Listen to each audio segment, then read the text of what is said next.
if it's possible, not just the amount of naira, but do the conditions in Nigeria allow that capital, which is not a lot of money if you think about it in terms of inflation, do the conditions allow a Nigerian to invest that sort of fund into the country and to actually make a return? That's what we're trying to figure out today. So I asked all week, and there's actually a hashtag there, SME 1 million. And it's lots of people gave lots of responses, lots of ideas I'd never thought about, lots of them. So I said it would be a good idea to have a space and to perhaps invite one or two folks, and also anyone that wants to listen in to get ideas, and also folks that want to essentially talk about their own business idea, what they started with, the million naira, and how they can perhaps show this off, right, to others and say, this is what I did, these are my steps that I took, these are the problems, these are the margins, and then from there we can see if we can then get, give you ideas more or less. We want to make the economy work for you. And there are many ways the economy can work for you in Nigeria apart from just investing in stocks and bonds. Small businesses in every country drive job creation. Small business in every nation. If you go to America, you have the large cap companies, but the small business companies are the ones that are creating the jobs day to day. They are the ones that create jobs day to day. So I invited three guys that had given us their own idea of a business. I invited them to come to the space so we could talk. I could sort of get their ideas and let's just talk around it. So it was Samuel Kingsley and a gentleman as well, Samuel Chika and Kingsley. I've asked them to request to speak. I see them on the space. If you guys request to speak, of course I will add you in there and then we can talk. But let me go back to that, to that hashtag and perhaps pick up a few ideas that were there that I saw that I liked. Samuel, for instance, was talking about boxer shorts, making boxer shorts, textiles, sewing textiles to distribute and sell. And I asked all of them, I gave them a questionnaire. I said, hey, when did you start? What was your initial capital? If you had to start today, would that same capital work for you today? How did you make money? What are the main cost items? What was the margin? What was the risk? So I'm going to keep it very, very simple. So I've got Samuel here. Samuel, you're the first guy in here that I have. I think the rest two are going to pop back in.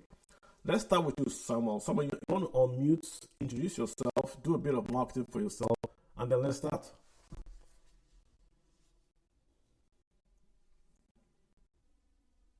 Samuel, you got to hit unmute and go for it. Yes, go ahead. You said something earlier, and I was trying to adjust my microphone. No worries. I am saying that I had invited you over to talk about your small business in line with the questionnaire we had talked about. People want to know about what you were doing, how you started, what are the margins, very, very quick answers. So let's just go for it, right? So what do you actually do? Okay. I'm an entrepreneur. I produce boxer shorts, underwear. And starting this underwear business was a kind of a vision. Way back in 2012, that was when I got this vision. I was formerly into trying to feature in the downstream oil sector. I was in Lagos then, so when I came back, I was thinking of how to start something. And then I had this guy that produces these boxers around my area. And one day I was reading the book Think and Grow Rich by Napoleon Hill. I was reading the history of Coca-Cola actually, and how Coca-Cola became a global brand. So while I was reading it, I was thinking, I said, what can I really produce that I can sell all over the world and make maybe 100 naira or 50 naira? And suddenly I just heard a voice that said, what of the boxers that young man produced? I said, it's true. Let me go and make inquiries about it. So I went to make inquiries. That was in 2012. So I now asked him, these boxers you produce, how do you sell? So he gave me idea because I know he used to have the boxers before. So I said, okay. So took 30 pieces from him. And that 30 pieces I took from him, I didn't even have money to pay for it. So when I took the 30 pieces from him, I told him I would pay him when I returned. So my plan was to go to my friend's place at Asaba, because I know Asaba very well. So I went to Asaba, and then the 30 pieces, I took it around Asaba. I went to the main market there at Asaba, Go market, introduced the boxers to sellers. I said, I sell boxers, do you buy? This is the type of boxers I have. So many of them commented on the boxers. Someone told me that this is Abamed, look at the sewing, and so many other things they pointed out that's wrong with the boxers. But at the end of the day, I had to sell the 30 pieces. And when I saw the 30 pieces, I bought it for 150 naira then I sold it at 200 naira. I sold as a supplier and I was selling in wholesale. Just the 30 pieces.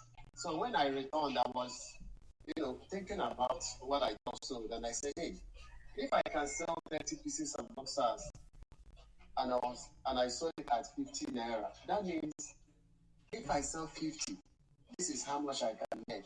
If I sell 100, this is how much I can make. I said, okay, what if I sell 5,000?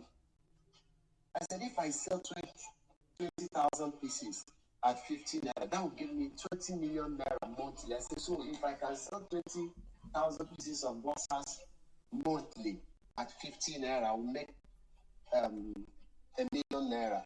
So instead of my interesting. Chika, yes. Very interesting. So yeah, very interesting. I want you to pause if you can. I want to introduce the other folks that are going to speak. So we have Samuel doing boxer. I'm going to come to you, back to you, Samuel, and ask you those questions that I sent to you guys. Let me also introduce Kingsley. I've got Proudly, and I've also got this gentleman is falling off and on. So let me go to Kingsley. Kingsley, go ahead. You heard Samuel talk about how he got into the business of selling boxers. What about you, Kingsley? What did you do? Okay, good evening, everybody. Thank you, Mr. Kalu Aja, for this opportunity. And I don't take it for granted. Can you hear me, sir? I can hear you. Go ahead. Don't be shy to advertise. Like someone didn't say it, man. Don't be shy to advertise. Say just very quickly, what do you do? I'll come back to the exact business. Go ahead. Okay. I'm smiling because what you just said was what my wife was saying before I started this space. So about you saying advertisement. Okay, all right. Okay, what I do, I basically, my name is Kingsley Biti. I'm based in Benin in Edo State, and I sell drinks and bottled water and juice. So basically, I can categorize all of them into drinks because we have wines, we have non-alcoholics, we have malt, we have beer. They all fall under drinks, and also bottled water included. Yes, so that's what I do. I manage a business in Benin, which is Xenia Stores, and like I told Mr. Kaga, yes, it's my dad's business, but I manage it, and I manage it wholeheartedly. And though I'm trying to niche out, like I explained, I told him earlier on. So that's what I do. So bottled water is a part of what I do. So it's not just solely I just do only bottled water. The bottled water is also added to drinks. What I do, yes. So this is more of a retail play in your case. You are more of a retailer, right? I do wholesale and retail. Okay, all right. So we're gonna come to that and look at the numbers, look at how you started, and the capital involved. Let me go to Proudly College Boy. Proudly College Boy, go ahead, introduce yourself, tell us what you do, and then let's take it from there. Good evening, everyone. Thank you, Mr. Carlo. Okay, my name is Onyani Okorie. So I'm an investment banker who loves to eat food, and not just any food. I love to eat a la carte. That's freshly made meals. So I am always in the lookout for the newest place to get food to eat in town. I stay in Port Harcourt. So that's basically what I do and who I am. Thank you. Okay, so let's continue from you. I'm going to come. There was the last speaker, Mube. He has a very, very interesting business idea. I really would have loved him to be on the space. Very, very interesting. He's coming in and out. Mube, if you can hear me, try to log back in again. Use a good internet service, and I can put you back in. So, let me just ask you the same question I'm going to ask both Samuel and Kingsley.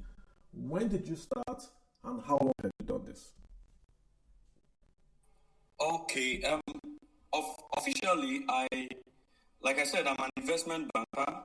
So I've been working in the bank for 16 years. But what I do is food delivery. So my friends who I work with in the bank from 2014, because I keep discovering where I will go and eat a freshly made food. So when I come back and talk about it, they will tell me, okay, help me get the food when you're coming back. So I will always get it and then make reviews. We will now start patronizing that place. Then the next time I discover another place, I will talk about it. So in the process of delivering it, I add a tip, which is what they pay me for helping them to bring the food when I go out marketing and coming back. So I've been doing that since 2013 to date. Even after I've left my previous place of employment and I got another place, I took the same habits there. So my friends in the other place, they'll still call me, guy, it's lunchtime. How are we going to get our food? Alpha, I hope you're coming towards our side. So I'll take my pool car and go to the place I'll go to eat the food, and I get the food, and I'll just stop by their office and then drop the food for them. Thank you. So, I'm going to pause you. Let me get Mube. Mube, thanks for hopping in. Mube, I want you to just do a quick introduction that I can basically continue. Mube, introduce yourself. What do you do? Just to give a brief intro. Mube, you got on mute. Go ahead.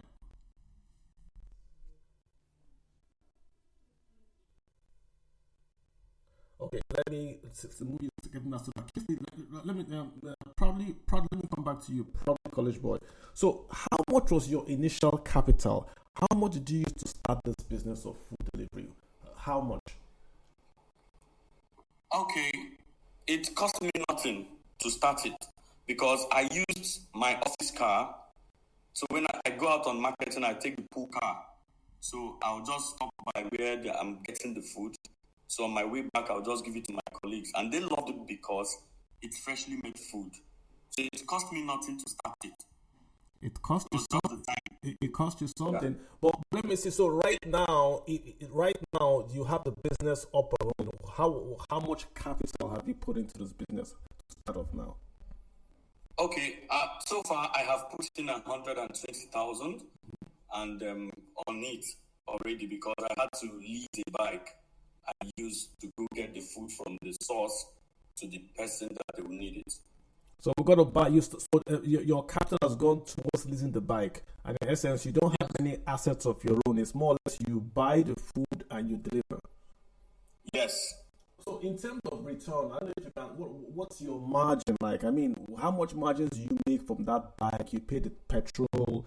Do you pay the bike guy his salary? What would you say your costs are? What would you say your profit is, and what is your margin?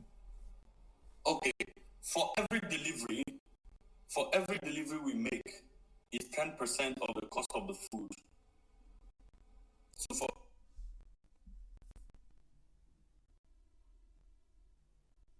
I think you dropped 10%. That is what we charge the people that we buy the food for. Mm. So, hello, can you hear me? Yes, I can. Can you hear me? Yes, I can. Okay, so our service charge is 10% on per person. So, and we don't buy once. We take everybody's order and then we'll now go get it and bring for everybody because at the moment we are just doing for people. This is where I worked before. So let me ask a question. So you get 7 requests on average 7 requests per day. % of the cost of food you are buying. Mm. So just to be clear, you get about 7 requests a day. You charge a 10% markup on the cost of the food. Is that enough to pay your bike leasing? And then if you are paying all your costs, what are your margins? I'm not sure if your audio is breaking up a bit. Could you hear my question?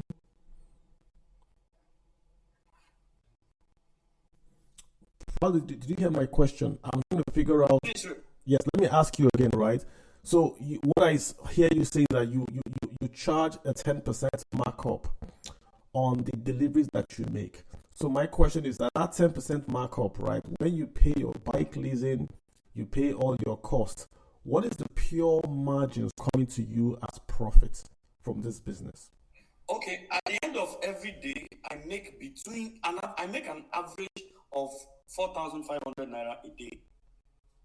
On the 7 orders, more on the average 7 orders. Yes. And this is you've paid off all your petrol. I've paid the delivery. Yes, I've paid the delivery. So yes. 4,000 a day on just this connecting buyers and sellers, just pure 4,000. So and then yes. So, okay, and then the 120, was it a one time? I'm trying to get your margin. Was the 120 a one time, or was it something that you invested over time? And that capital that you used to start the business? It's an investment over time. Okay, all right. Okay, that helps. Hang in there, but proudly. There are lots of guys I want to speak, but I'm just running. I really want to get Mubi. Mubi, can you speak now? Proudly, I appreciate you. Mubi, what's up? Can you speak now? If I go to Samuel. Mubi, I still have issues. I really wanted you to speak. I really like that idea that you have. Samuel, let me come to you, Samuel. Same question, Samuel. If I was to, when did you give us when did you start and how long have you done this? Just what year did you start and how long have you done this, more or less? Okay, if I would say when I started, the first time I started what I would call my mini factory was in 2012.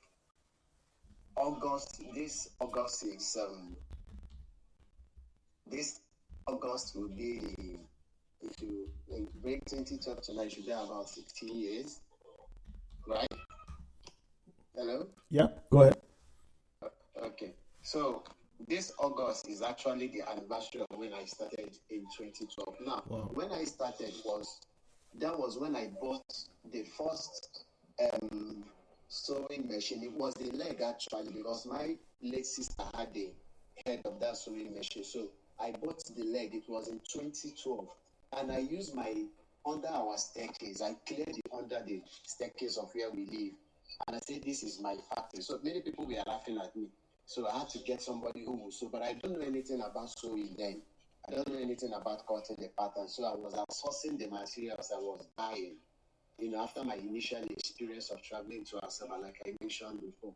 So, and when the person started sewing, it wasn't even up to 1 month he started. Some people broke into the place and stole the machine.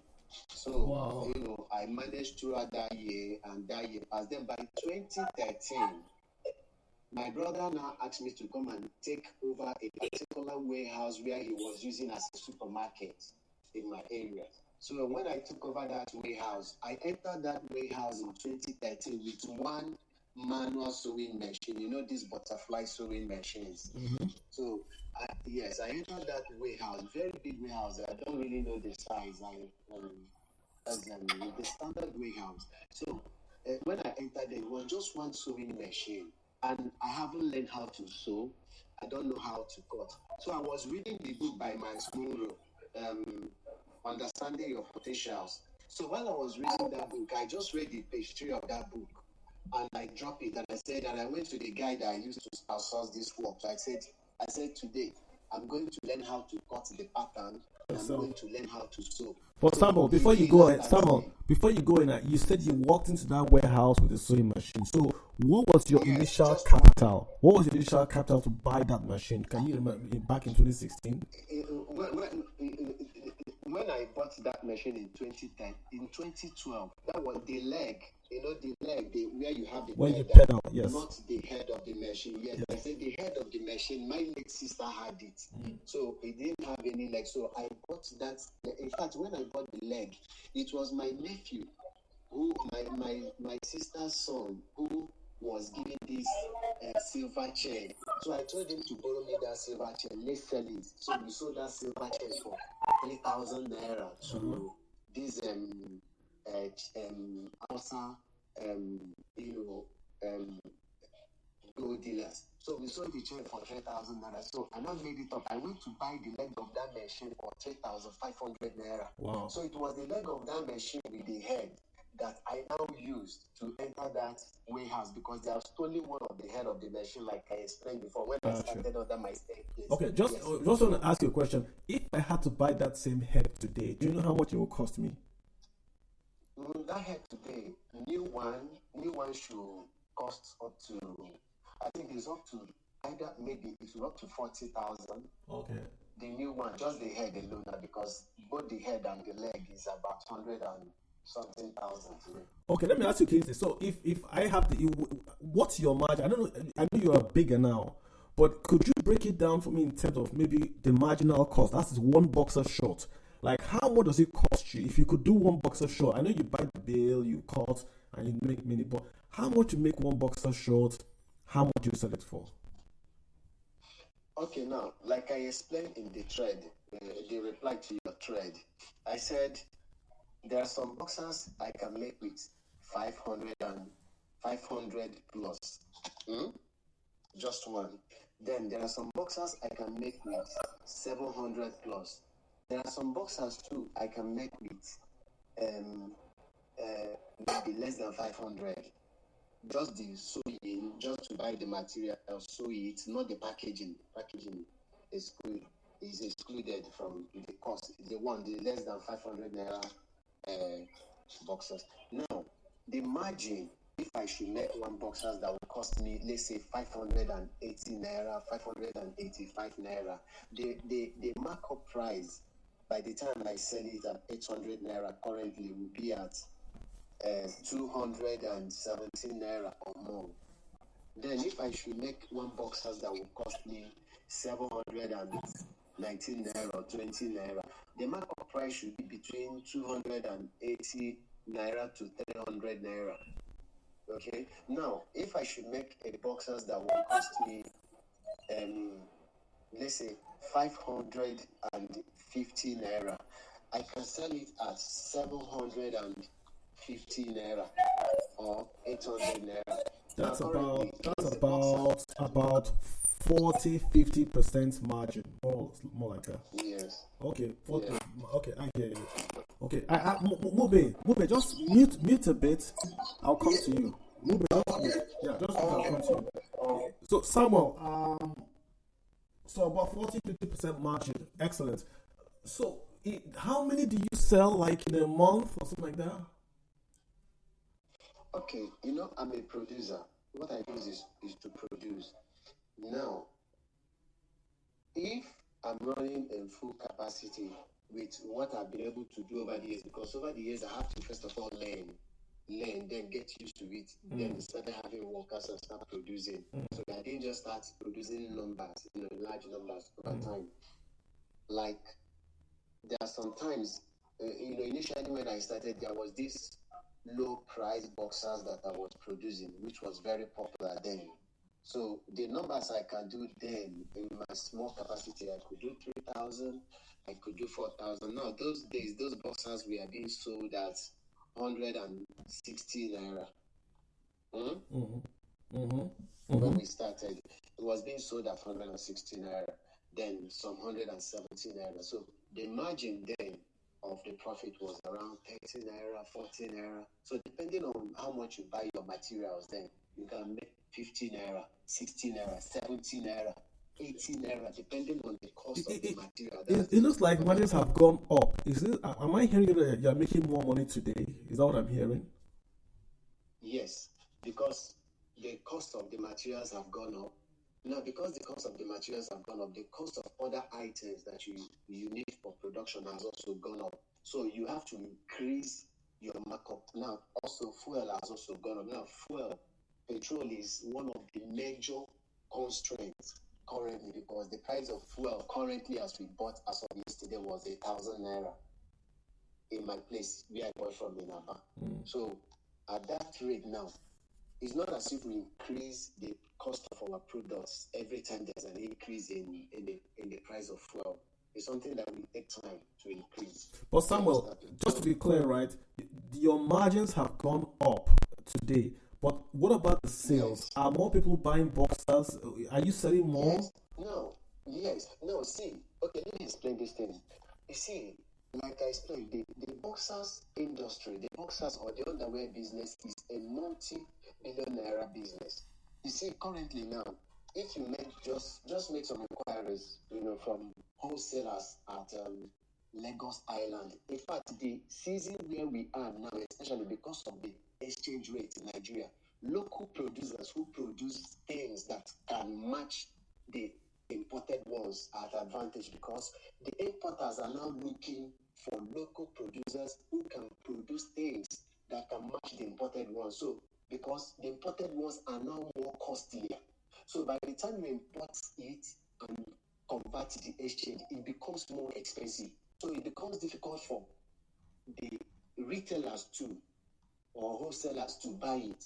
So the importers now, what they now do is that they now come down, look for the local ones, buy it, mix it with the imported ones, and sell. So people who produce quality boxers now, there are people too who produce, local, when I say local boxers, very local boxers, the sewing, the finishing is very, very poor. Okay. Some of those importers still buy it like that. Interesting. Mix it with the imported ones and sell it. Okay, let me pause you there. I think you've given us a good idea that this is a viable business. You've given us an idea of the cost. Let me bring Mobe. Someone hanging. I want to come to Kings, but let me get Mobe. Mobe, how are you doing? Yes, sir. Good evening. I'm doing fine. I guess you can hear me, but yes, I can. So Mobe, real quick, I can hear you real quick. What do you do, Mobe? Go ahead.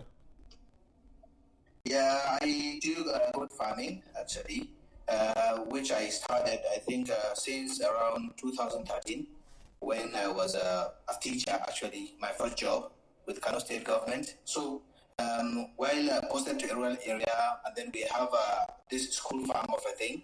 So that's when I brought in the idea of, starting something that I can do, by the side. So from there, then I decided on which variety or which breed is suitable, that is maybe less resistant to diseases, that is very easy for me to maintain, and then that has swift range or outflow of profit, that which people normally buy at frequent basis. So the idea of goat farming came to my mind, and then I gave it a try. So that is how I started then. Wow. So basically I can see, yeah. No, it's very interesting. So let me just run it real quick by you. So how much did you start? Was your capital? You started in 2019. What was your capital? Yeah. Yeah, as at then it was 300,000 actually. Wow. 300,000. How many goats? Yeah, it was okay for me to have 25 females and then 5 male he goats, because normally the ratio should be 5:1 actually. For every 5 she goats, 1 he goat is okay for them to breed. Gotcha. Yeah. If I had to buy 25 goats, the same thing you did, 25 male, female, and start my own farm, how much would that initial cap, just to buy the goats alone, what would it cost me? Yeah, just to buy the goats alone, I think now, assuming, let me take Lagos for example, because it's the farthest from the north here. The cost normally is 25,000 to 27,000 right now.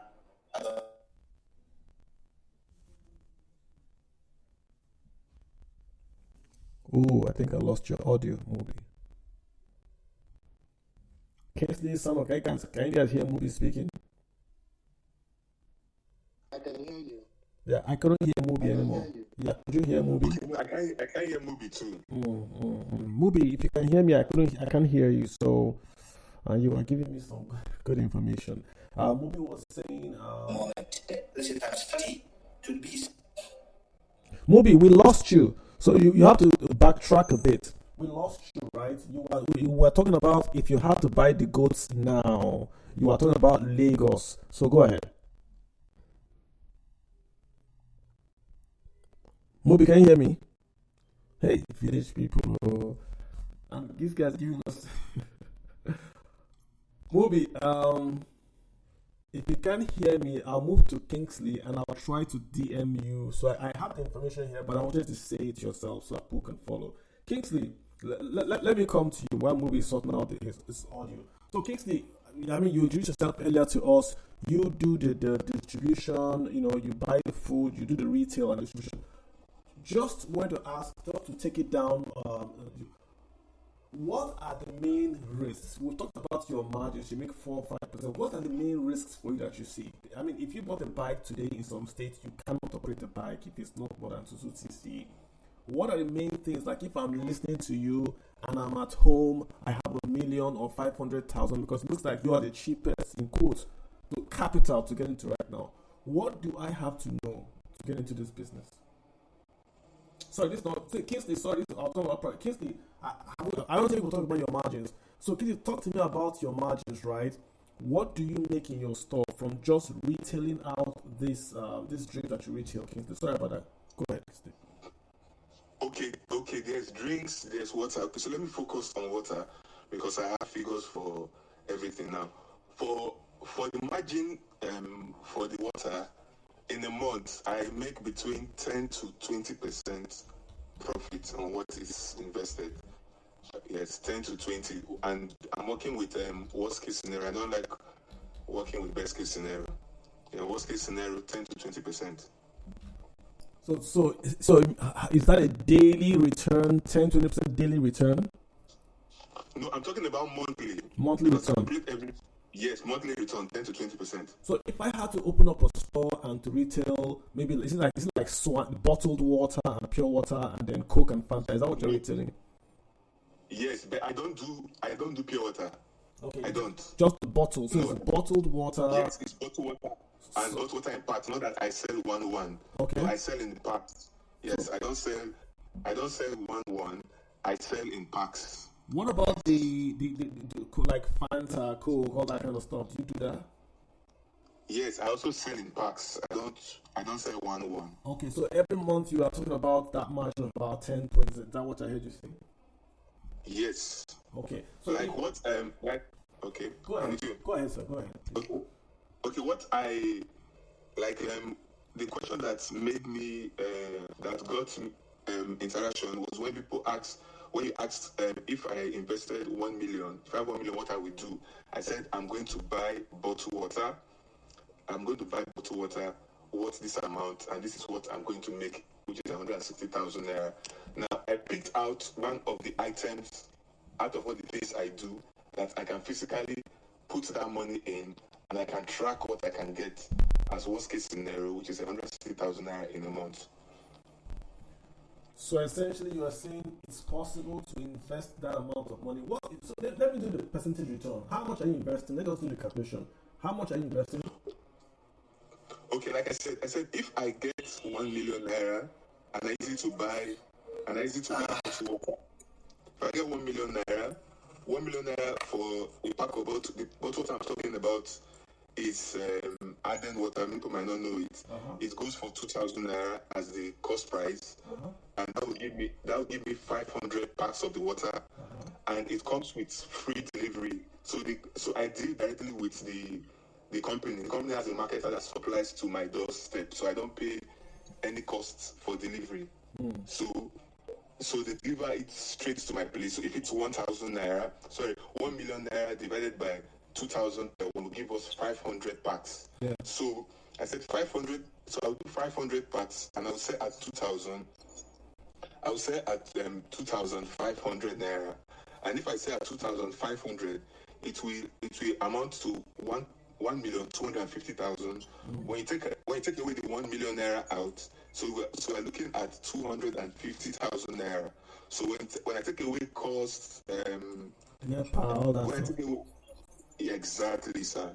So when I take away those things, I have for the water alone, I have 160,000 naira. So 90,000 naira can shoulder for the cost of the 90,000 naira can shoulder for the cost of other things to bring in the water and all that.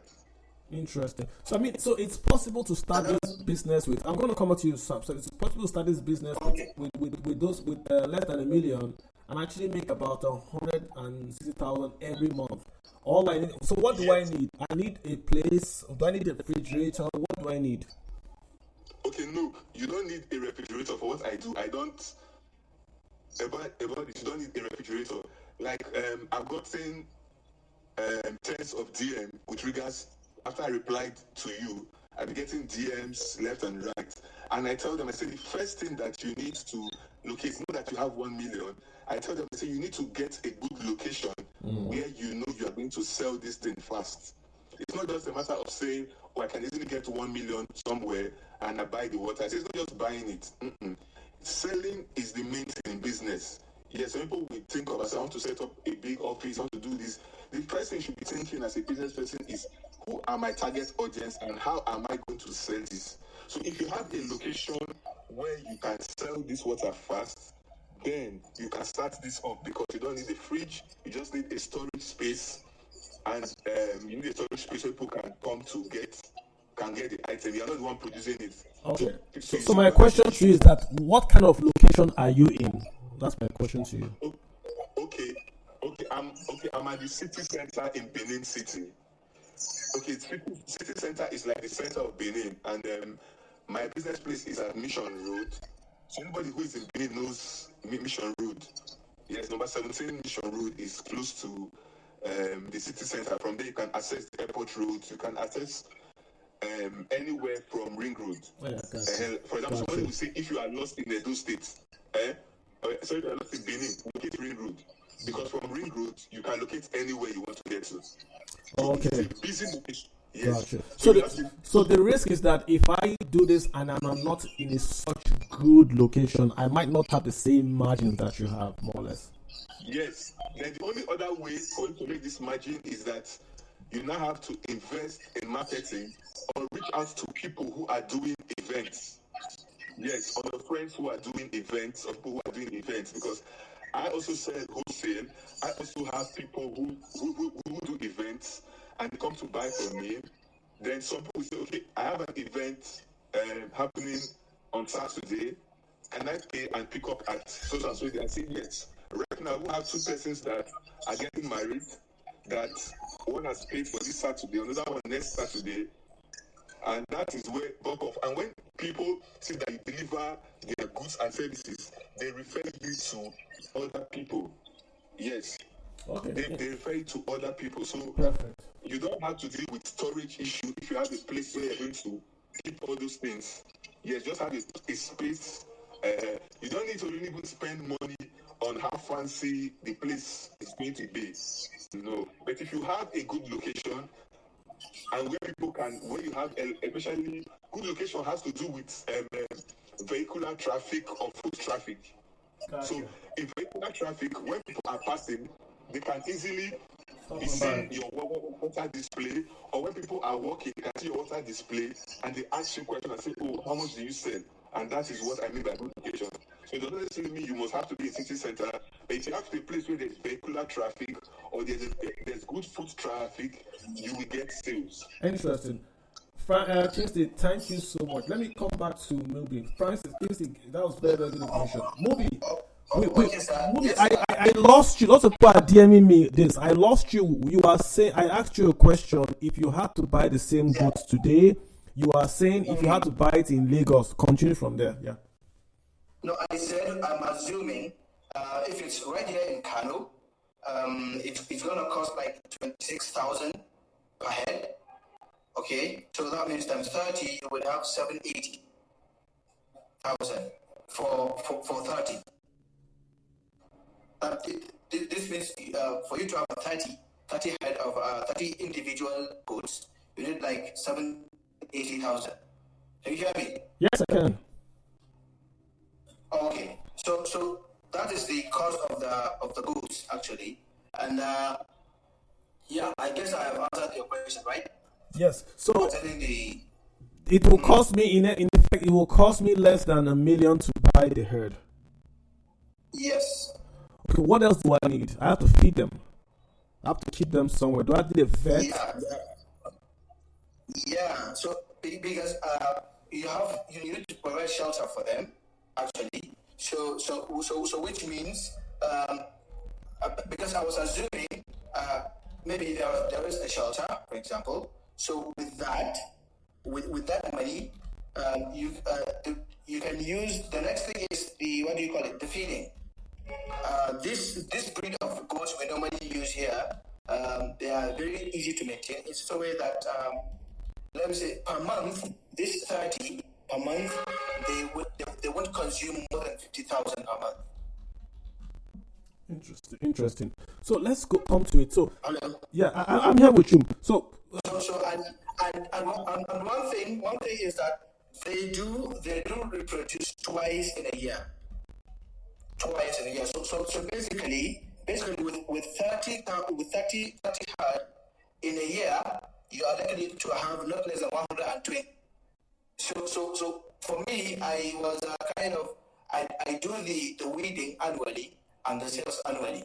So with that, I was you can realize at least not less than 30% margin. So basically, it's like 50,000 monthly. Yeah, as at then 2019. So today, as a teacher. Today, let's look at, let's say last year. Today, if you with your goat business, you are buying the goats, they are giving birth, you are feeding, you are taking care of them. What's your margin like? Do you make, how much profit do you make? I.e. percentage margin, all in. Yeah, all in. If you deduct everything, it's gonna be like 70,000 monthly. Monthly, 70,000 monthly. Okay. Yeah. Do I need, is there anything that can I do this anywhere, or there are certain things? If I want to do this in Abia State, I know you're in Kano. Is there anything, or in Lagos, is there any special thing I need? No. Actually, the only special thing is the goat breed, because we have like 4 to 5 different breeds of the goats. We have the Sahelian, we have the Red Sokoto, we have the Kano Brown breed. The one I'm using is Kano Brown breed because it's the one that adapts to almost every weather and every part of the country, and it is less resistant. It falls sick less. It has a very high resistance to disease. Yeah. Perfect. Hang in there. Let's cut. So, guys, we've got a lot of guys that have been waiting to speak. I don't know if anyone has any specific question.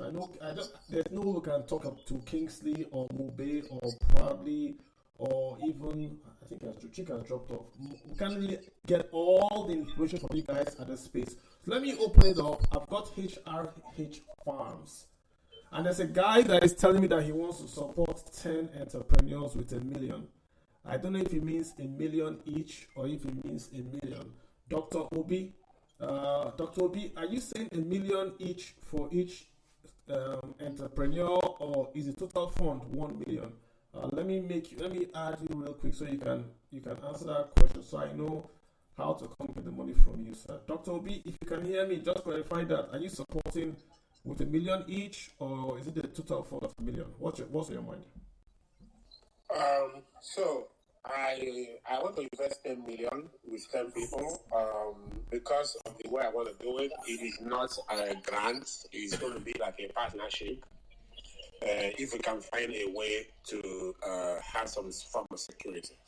So you want to invest in 10 SMEs. How do you want it to get back to you? Your DM is going to be filled up now. What are you looking for? Do you have any criteria? No, Carlo, I thought you were managing this. Maybe we could have a way to, because I don't know how to vet them. Gotcha. You know?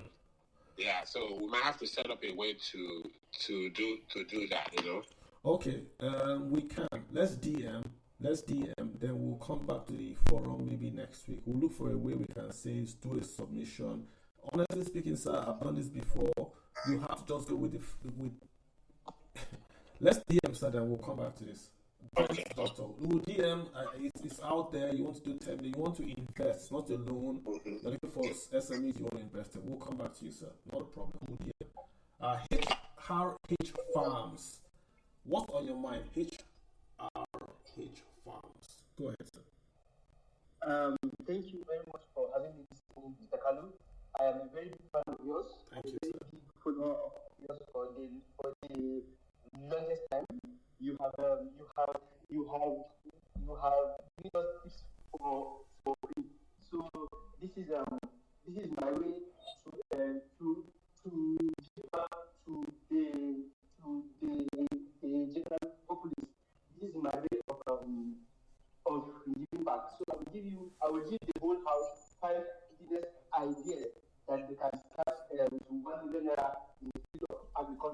Okay. I'm very happy that you are an economist. I think you will get the figures right.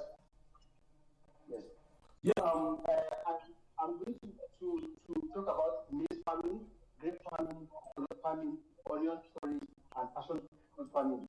All these forms of agriculture can be done with 1 million naira and are highly profitable.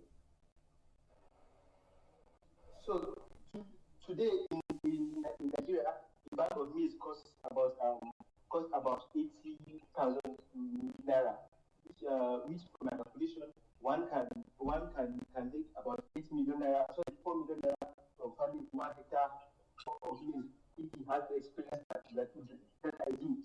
A hectare of maize will require 12 bags of fertilizer, which is sold today at 42,000 naira. 2,000 naira times 4 bags is 502,000 naira. So the first idea is going into agriculture to plant maize. All my ladies are around various agricultural value chains. Agriculture is the highest multiplier of labor in the world. Agriculture is highly untapped in Nigeria. So all the five ideas I have are around different sectors of agriculture. I hear you, but you see why I'm a bit what's the correct word here? Anything to do with actual farming, and we can have this. I think we've had lots of space on the actual farming, but I'm talking to people that somebody's listening in. He's at home, probably maybe a houseman or housewife. He's got money. He wants to invest. Many people can't farm. You need that skill to farm. So they are looking for ideas that they can deploy money to, or they can start on their own. Like, can they buy a dryer, something like that, and dry maize? Because I see maize on the express road in the north. So there are no dryers for that's what I'm looking for. Like a small and medium enterprise. Not really the act of agriculture per se, if you get what I mean. Okay, sir. Plateau State, for example, has the monopoly of Irish potato production. Plateau State, the local governments of Mango and Bokos have the monopoly single-handedly feeding Nigeria 80% of the Irish potato needs. Forget production, forget like where there is a huge gap between in our agro logistics value chain. From moving Irish potato from the north to the south, you will make your money. Let me give you one example. You can buy Irish potato in the north at around 45,000 naira in Bokos market and come and sell it for 80,000 naira the next day in Lagos. My favorite is onions. Every year, around February and March, onions is being sold for around 15,000 naira. Before it was 4,000 naira, 10,000 naira, 15,000 naira. But this year, it has reached up to 16,000 naira. And later along the line, every year, it reaches about 50, 60, 70, 80, 90, 100,000. This is a pattern I have studied in the past 5 years. So there is this particular variety of onions called Super Yali and Crema by East West Seed. East West Seed is the biggest vegetable company in Nigeria. Their onions can last up to 10 months in storage. I have personally tested it, tried it, found it, and stored it. I gave it all my best in the storage. I gave the storage whatever it requires. So with 1 million naira, you can buy 70 bags of onions at 15,000 naira per each. HRH, is it possible that you send me maybe a detailed list of this, what I can do with 1 million in the agricultural value chain and make a return? If you send it to me, I will retweet it, copy you, so that people can follow and read. Why I'm doing this is because I have a lot of people that want to speak, and I think I'm dropping some bombs here, like where we can make money. I have money, I want to invest. Somebody else has offered me 2 million naira also to add to doctors 10 million. So I now have a fund of 12 million that I have to perhaps rope in Olumide to help me to see if we can select or get a way we can select estimates. I've written 12 million already, and this is just an hour in. So if you can write this for me, sir, I don't want to not too complicated. Just like you said, onions mature, this kind of onions, this is the time, this is the amount, targeting a million. So I'll buy it for 500,000. I'll get my truck for 200,000. Just if you can give me those 5 or even more, I would retweet them. I will copy, so folks can just copy it. There's a hashtag we already have there. Many folks are already on it. Yes, sir. I would be glad to do that. Let me just round up my editing on onions. Okay. So with 1 million naira, you can buy 66 bags of onions. So let's say in the cost of storage in 10 months, you lose, let's say, 16 bags of onions that you bought. Let's say you lost 16 bags, so you are left with only 50 bags. 50 bags of onions and 50,000 naira around November and December is 4 million naira. Okay, 1,000 naira investment, 1 million naira investment, and you have lost 16 bags worth of onions. Each have the devices that can withstand those 10 months storage. All you need to do is to build your storage facility that will need space for ventilation and everything. You are sorting out the bad ones. In 10 months, there will be high demand of onions, and you make your 4 million naira or the 1 million naira investment with 16 bags you have spoiled. Thank you for the opportunity, Mr. Kalu. I will do as you said. I just want to give back my bid on onions for now. I am if you saw my profile, I've been in various agribusinesses, successful ones. I've been in agribusiness for the past 10 years. So all these models are working. Thank you for the opportunity. I'm most grateful. Yeah, I think lots of people are also appreciative of what you're saying. I've got a lot of comments from people saying they want you to talk more. Guys, and we just have a lot of people that want to speak. That's why I want you to send me this information so I can share it. So we can say, okay, this is what the onion opportunity, this is the maize opportunity. Then that way you can then target the one that you want and you can run with it. It's not going anywhere. He's going to come back and write on this now. So he already knows he's not going to go anywhere, and we're going to hold him to share his stuff. So please, HRH, please DM me. Let's just arrange how we can get this going, please, right? All right. Kingsley Samuel. Yeah, let's just hang. Let me just run the room. HRH, I appreciate you. Shego, you've got the floor. Shego Ogunesa. How you doing, sir? Jesus Christ. Okay, good evening, everyone. How you doing, sir? What's on your mind? Okay, so I'm into tomato processing. Mm-hmm. I package tomato and pepper inside jars, and then I sell them. Yeah, so basically, I saw your submission. I was very interested in that. So I'm sorry I didn't invite you. I saw that. Yeah, excellent. Yeah, go ahead. Yes, sir. So basically, I'm producing in the north. That's Zaria, Kaduna State. So I'm from the southwest. I'm from Oyo State, particularly. So I went to school in Zaria. So I finished last year. So after I finished, instead of coming back home, I saw the opportunity out that there's a lot of tomatoes, pepper, and it's very, very cheap in that side. Per basket, you can get it as cheap as 4,000 naira. That's for tomato.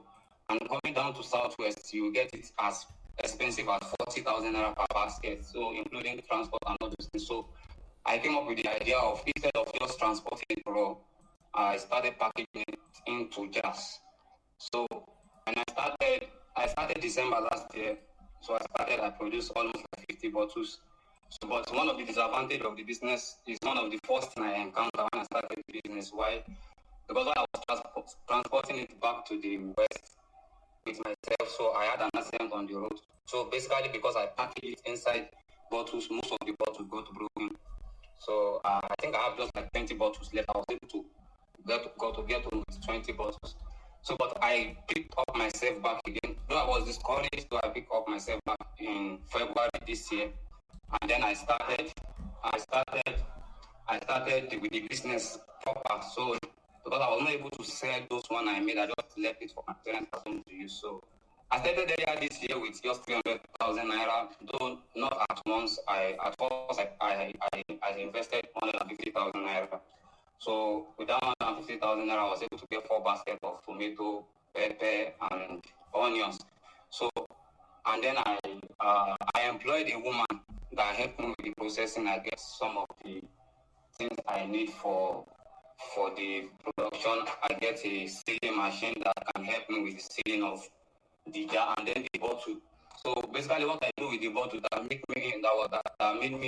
it easy for me was that I did not go for a new bottle. So in Zaria, we have a lot of Bama bottles. So I went to a store where they have a lot of it, and then I was able to get like 200 bottles from them with just 10,000 naira.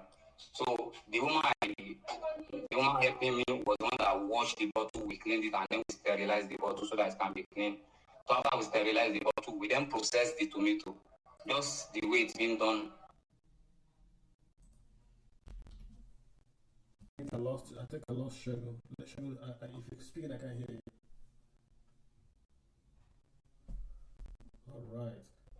All right, guys. So, Moby, Shego, I lost you. No, yes, sir. Yeah, Moby, I had a question for you. I think I lost Shego. Shego, somebody is asking you. The initial goats are basically capital. I believe you need to breed them. How long will it take for the kids to reach sellable size? He says how long before Shego comes back there? Okay, actually, the minimum age for goats to be like used for eating, I think it's 7 months. 7 months. 7 months. Okay. Yeah. So, and the ones, let's say if someone is to start right now, the ones I would suggest, or the ones that are suitable, are those of 7 to 8 months. So they are at that age, they are ready for eating, they're ready to mate and then conceive. So basically, the period between conception and then giving birth of goat is mostly like 4 months. Okay. Yeah, it's 4 months. So I hope the person that asked the question heard that answer from Moby. Shego, I don't know if you're back online now. Moby, thanks. I can. Okay, so Shego, I just wanted to capture what you're saying. So you started this business with less than, did you say 300,000 naira? Yes, sir. 300,000 naira. And what it involves is that you are buying raw tomatoes, pepper, and you are making it into a puree. Then you are getting the bottles locally, and you are packing it into the bottles. So that way, it's like you are preserving these tomatoes for use after the. Exactly. Okay. Exactly. So, if I want to do that in Lagos State or Abia State, yeah. Is it possible? Because I don't have tomatoes in Abia and all that. Okay, it's possible, and no, basically we all believe there is no tomato, they can't plant tomato in the East, but I think that has been a lie that we have been told over time. Because recently I've started seeing people planting tomato in the East. So, but the only thing that makes planting tomato in the North easier is because of the manpower. They have the manpower in the North. So basically they do irrigation farming. Okay. So, and that's why they plant tomato during dry season. So they use irrigation. So, but like now I'm in the West, and at home we have farm that we plant tomato, and I'm still doing some. I'm still packaging some at home. I've been processing it. That's in the Southwest. I'm in Oyo State now. So I've been doing it. But basically, there's difference between the species of tomato in the North and the one in the Southwest, and probably the one I've not seen the one in the East. But it can be done anyway. I got this idea from my mother. She bought the tomato and then she process it. So I just think of, okay, I think I can make this thing, I can package it, and people will fall in love with the idea. Yeah, Shego, also share in that your tweet again. If you tweet it, just so I can retweet it again for people to see what you're doing. I think you said it. And again, Shego, question for you: what's the margin? I mean, what do you make in a month, or what's the margin like in this business? Okay, so basically I did the business for 3 months just because my capital was not that much. So my 300K, I was able to get more than 200,000 naira as my profit within 3 months. So it was one project, it was one stream. You bought the tomatoes, you bagged it, and then that process, that single process, you reaped 200,000 naira. Yes. Okay, So interesting. that single process, I made 200,000 naira. So, but it took me like 2 months before I was able to sell like almost like 100 bottles. So, is but it before I sorry about that. Go ahead, sir. Okay, before I could get the money, my capital, and the profits to invest again into the business, tomato have already skyrocketed. So I could not continue with it. So basically, right now I'm waiting for the tomato season to come back when there's much tomato in the north. Then I will stock as much as possible so that in and through season, I'll have enough tomato to sell because the shelf life of the product is 1 year. So it's basically like I'm stocking tomato when it is much available. Then when it is no longer available in the market, when the price is high, I can have tomato to release out to the market. So the question again is going to be this: is this a scalable business? If you wrote down what you were doing and you give somebody else, is it scalable? I know you did one stream, but is there a going concern around your model that I can say I can take it, do a few tweaks, and I can run with it? Yes, it's scalable. It's something that is scalable. Okay. Because if the capital is, if I have enough capital, it's something I can get the production space and then get some few machines that will help me, and then even call NAFDAC to come and approve what I'm doing, and then it will be easier for me to even just take it to supermarket and just place it there, and enough people can come and buy. So one of the things that made what I'm doing more interesting is that I did not put any preservative. And that's one of the things that will make me stand out in the market because I know there have been a lot of concerns concerning this and all those things. So everything is just natural. There's no preservative, but it can last up to a year. Yeah, what I would advise you now is to try to get your business plan, all those sort of things in order.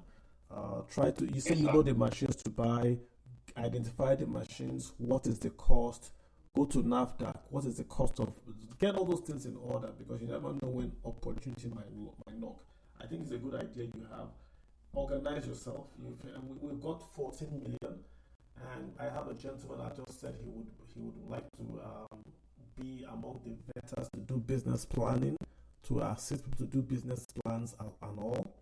So we are moving. People are dropping help in quotes, and this is what we're trying to do.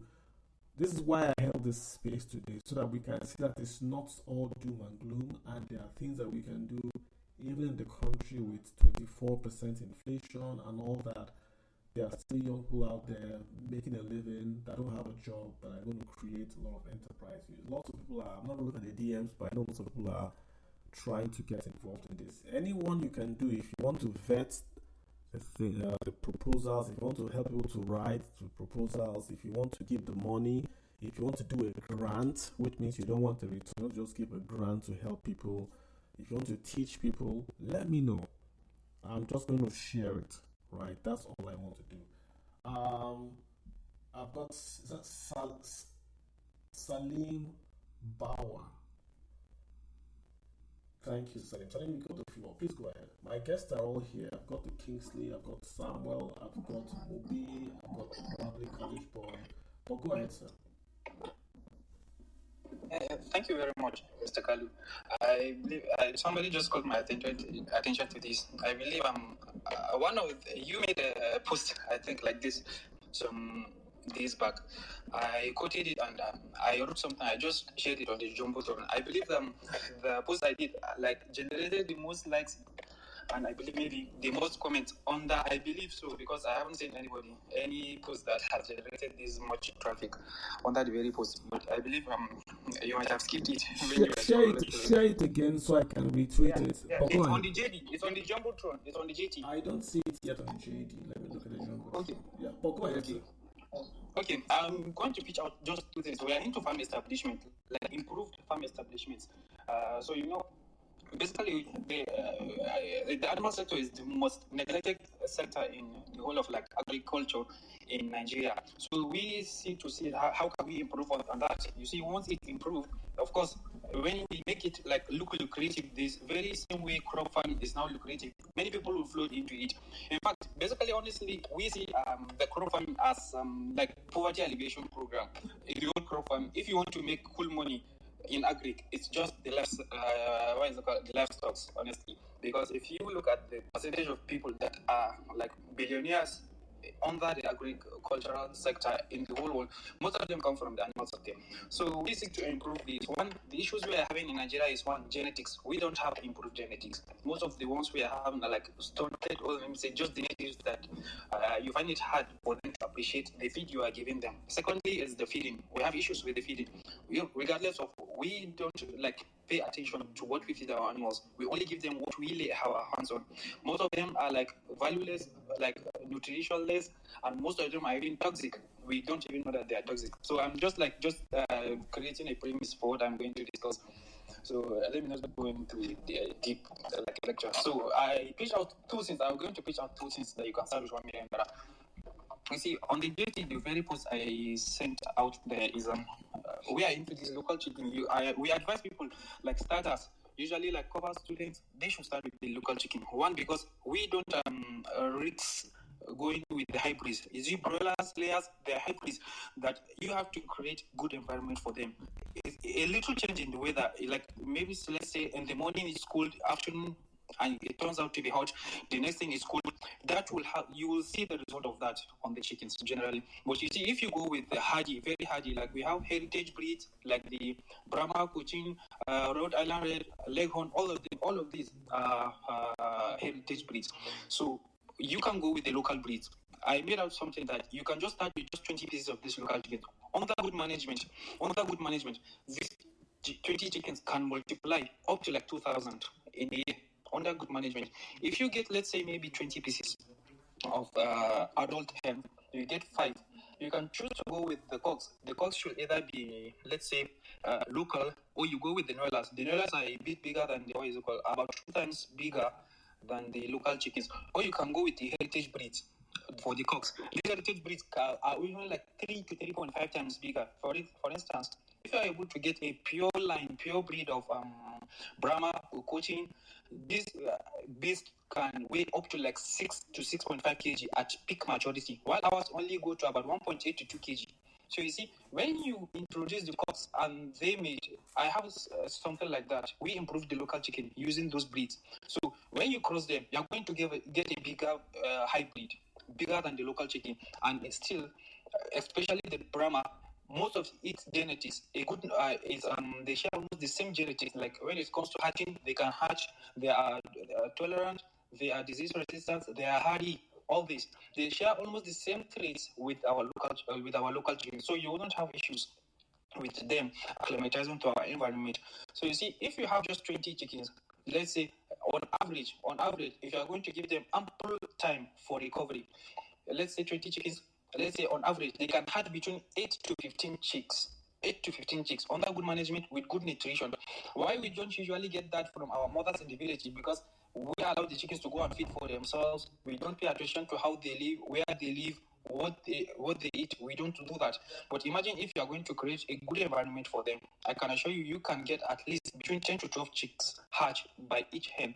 So you see, if we go with the average that each mother hen can hatch just 10 chicks, you see, that will be about 200 chicks. You can repeat this process depending on how you program it. You can repeat it every 2 months, or every 3 months, or every 4 months. So from the day a chicken starts to lay to the last day of high incubation, it usually takes about 40 to 46 days. It usually takes a chicken 15 to 25 days to finish laying all the eggs it will lay, and then 21 to 23 days for incubation. You see, that's about 46 days. So you see, once hatched, you can repeat this within the same 2 months, or maybe we usually do advise you allow the chicken to fully recover. So you allow. Yeah? Salim, I mean, I completely hear you. I don't want you to give too much. What's the word now?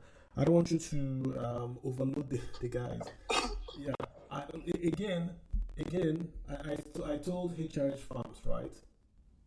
If it's something you can send to me that I can share, I think what I hear you talking about is poultry, more or less, breeding or whatever it is, just along that line of poultry.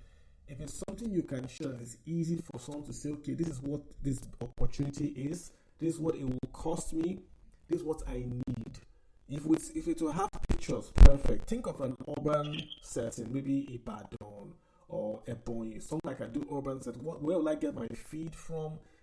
If you send it to me, sir, I will share. If you also have a means you want to mentor, or you want to let me have all the information around this opportunity. Yes, I've uploaded it. I've made the breakdown. In fact, the breakdown is just like in an over setting. How you can get the field, how we usually do it here. We have been doing it here. I've sent the breakdown. It's on the JT. Maybe I will share it again if it's not showing. Yes, or DM me. So because I think I'm overloaded now. My people are looking at the DMs. Lots of people are saying they want to join. If you want to contribute, we have to sit down and think how we're going to do that, because I'm not sure.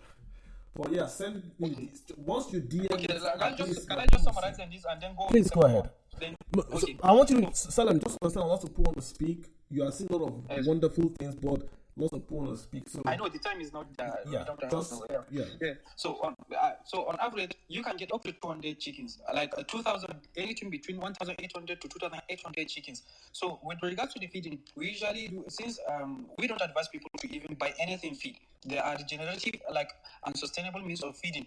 All these, you see, nutrition-wise, we see food as just nutrient carriers. So for each food, that let's say carbohydrate containing food, there are multiple alternatives for that, even in grasses. So the chickens can go on forage. There are many grasses that have a lot of these nutrients that the chickens will forage on. So animal protein is also needed. So cow dung, chicken droppings, kitchen scraps will be dumped on that field, and this will generate maggots, which will serve as a protein source for these chickens. Additional, so I've made a breakdown on all of that. So basically, I can guarantee you that from the breakdown, what I wrote is that you can sell at least 1,000 to 2,000 chickens in a year, even if it means you selling 4,000 chickens in a year. 1,000 chickens are just for 4,000 naira. That would be about 4 million naira. And the whole cost won't even get up to that's the startup cost. It's just about 900 to 1 million naira, depending on where you are starting. That's one. Secondly, what we usually tend to overlook, you see, these goats that we have in the southern part of Nigeria, the dwarf, they are among the best 8 dairy goats we have in the world. It's just that we don't know what they have. We don't even harness their potential. The best milk goat we have in the world, that's the Sanyam, is producing between 8 to 11 liters because it was improved. Before it was improved, it was given about the same amount of milk this very, dwarf goat is given now. The dwarf goat can give you, it has the potential, not that it's giving us, it doesn't give us that liters because we don't pay attention to feeding, we don't pay attention to how it's been nurtured right from birth up to maturity. So if you go to market now and buy the dwarf goat, you will not get that, but you will be able to program how to get that. How you do that is you go and buy these mother goats from the market, then you breed them. The kids they give birth to, pay attention to their nutrition management and everything. Pay attention to their health. By the time they grow, I will tell you, we did this and we are getting between 1.6 to 2.2 liters of milk from each goat. 1.6 to 2.2, 2.3 liters of milk to each goat. So at least 2 milkings usually. So we pay attention to the feeding. So of course, people will start ringing, this question starts ringing, what will you do with goat milk of such? I can assure you that if you have an off-taker, which will be very hard, and there will be alternative for that.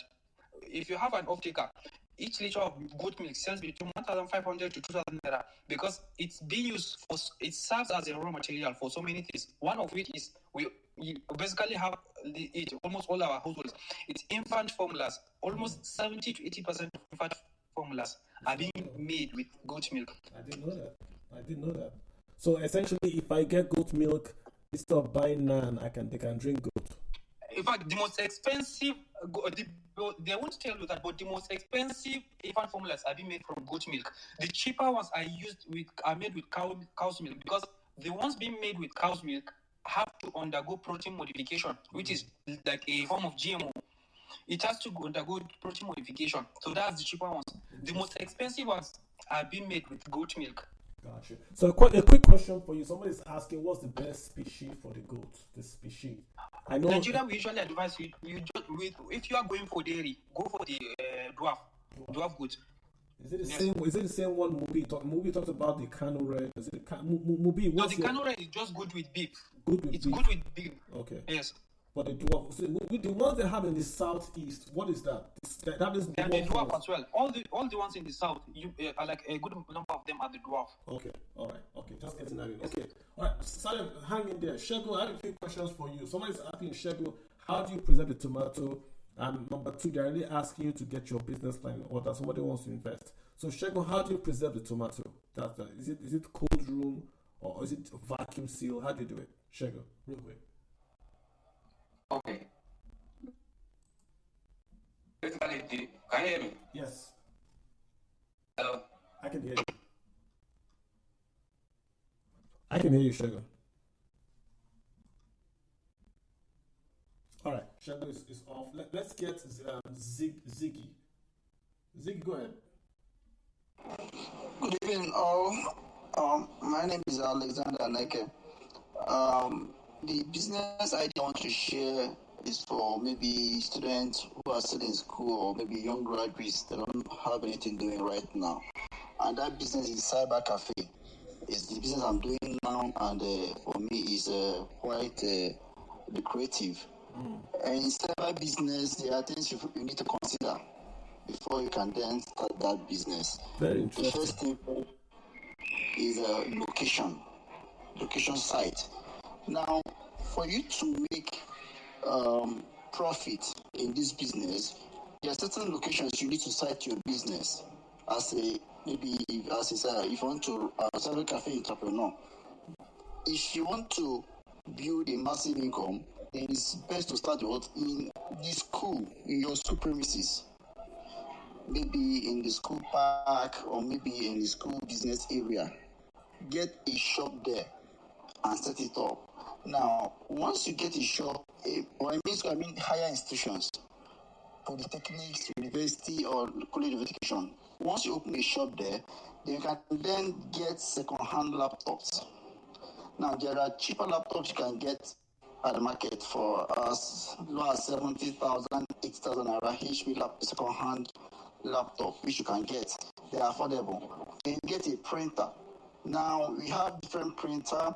There are different brands you can get at cheaper rate, like Otax, Inkjet, HP Inkjet, and other printers you can get. Let me ask you a question. I know I used to do Cyber Cafe 1990s. What is the main profit center in a Cyber Cafe? Because now I have a phone with internet.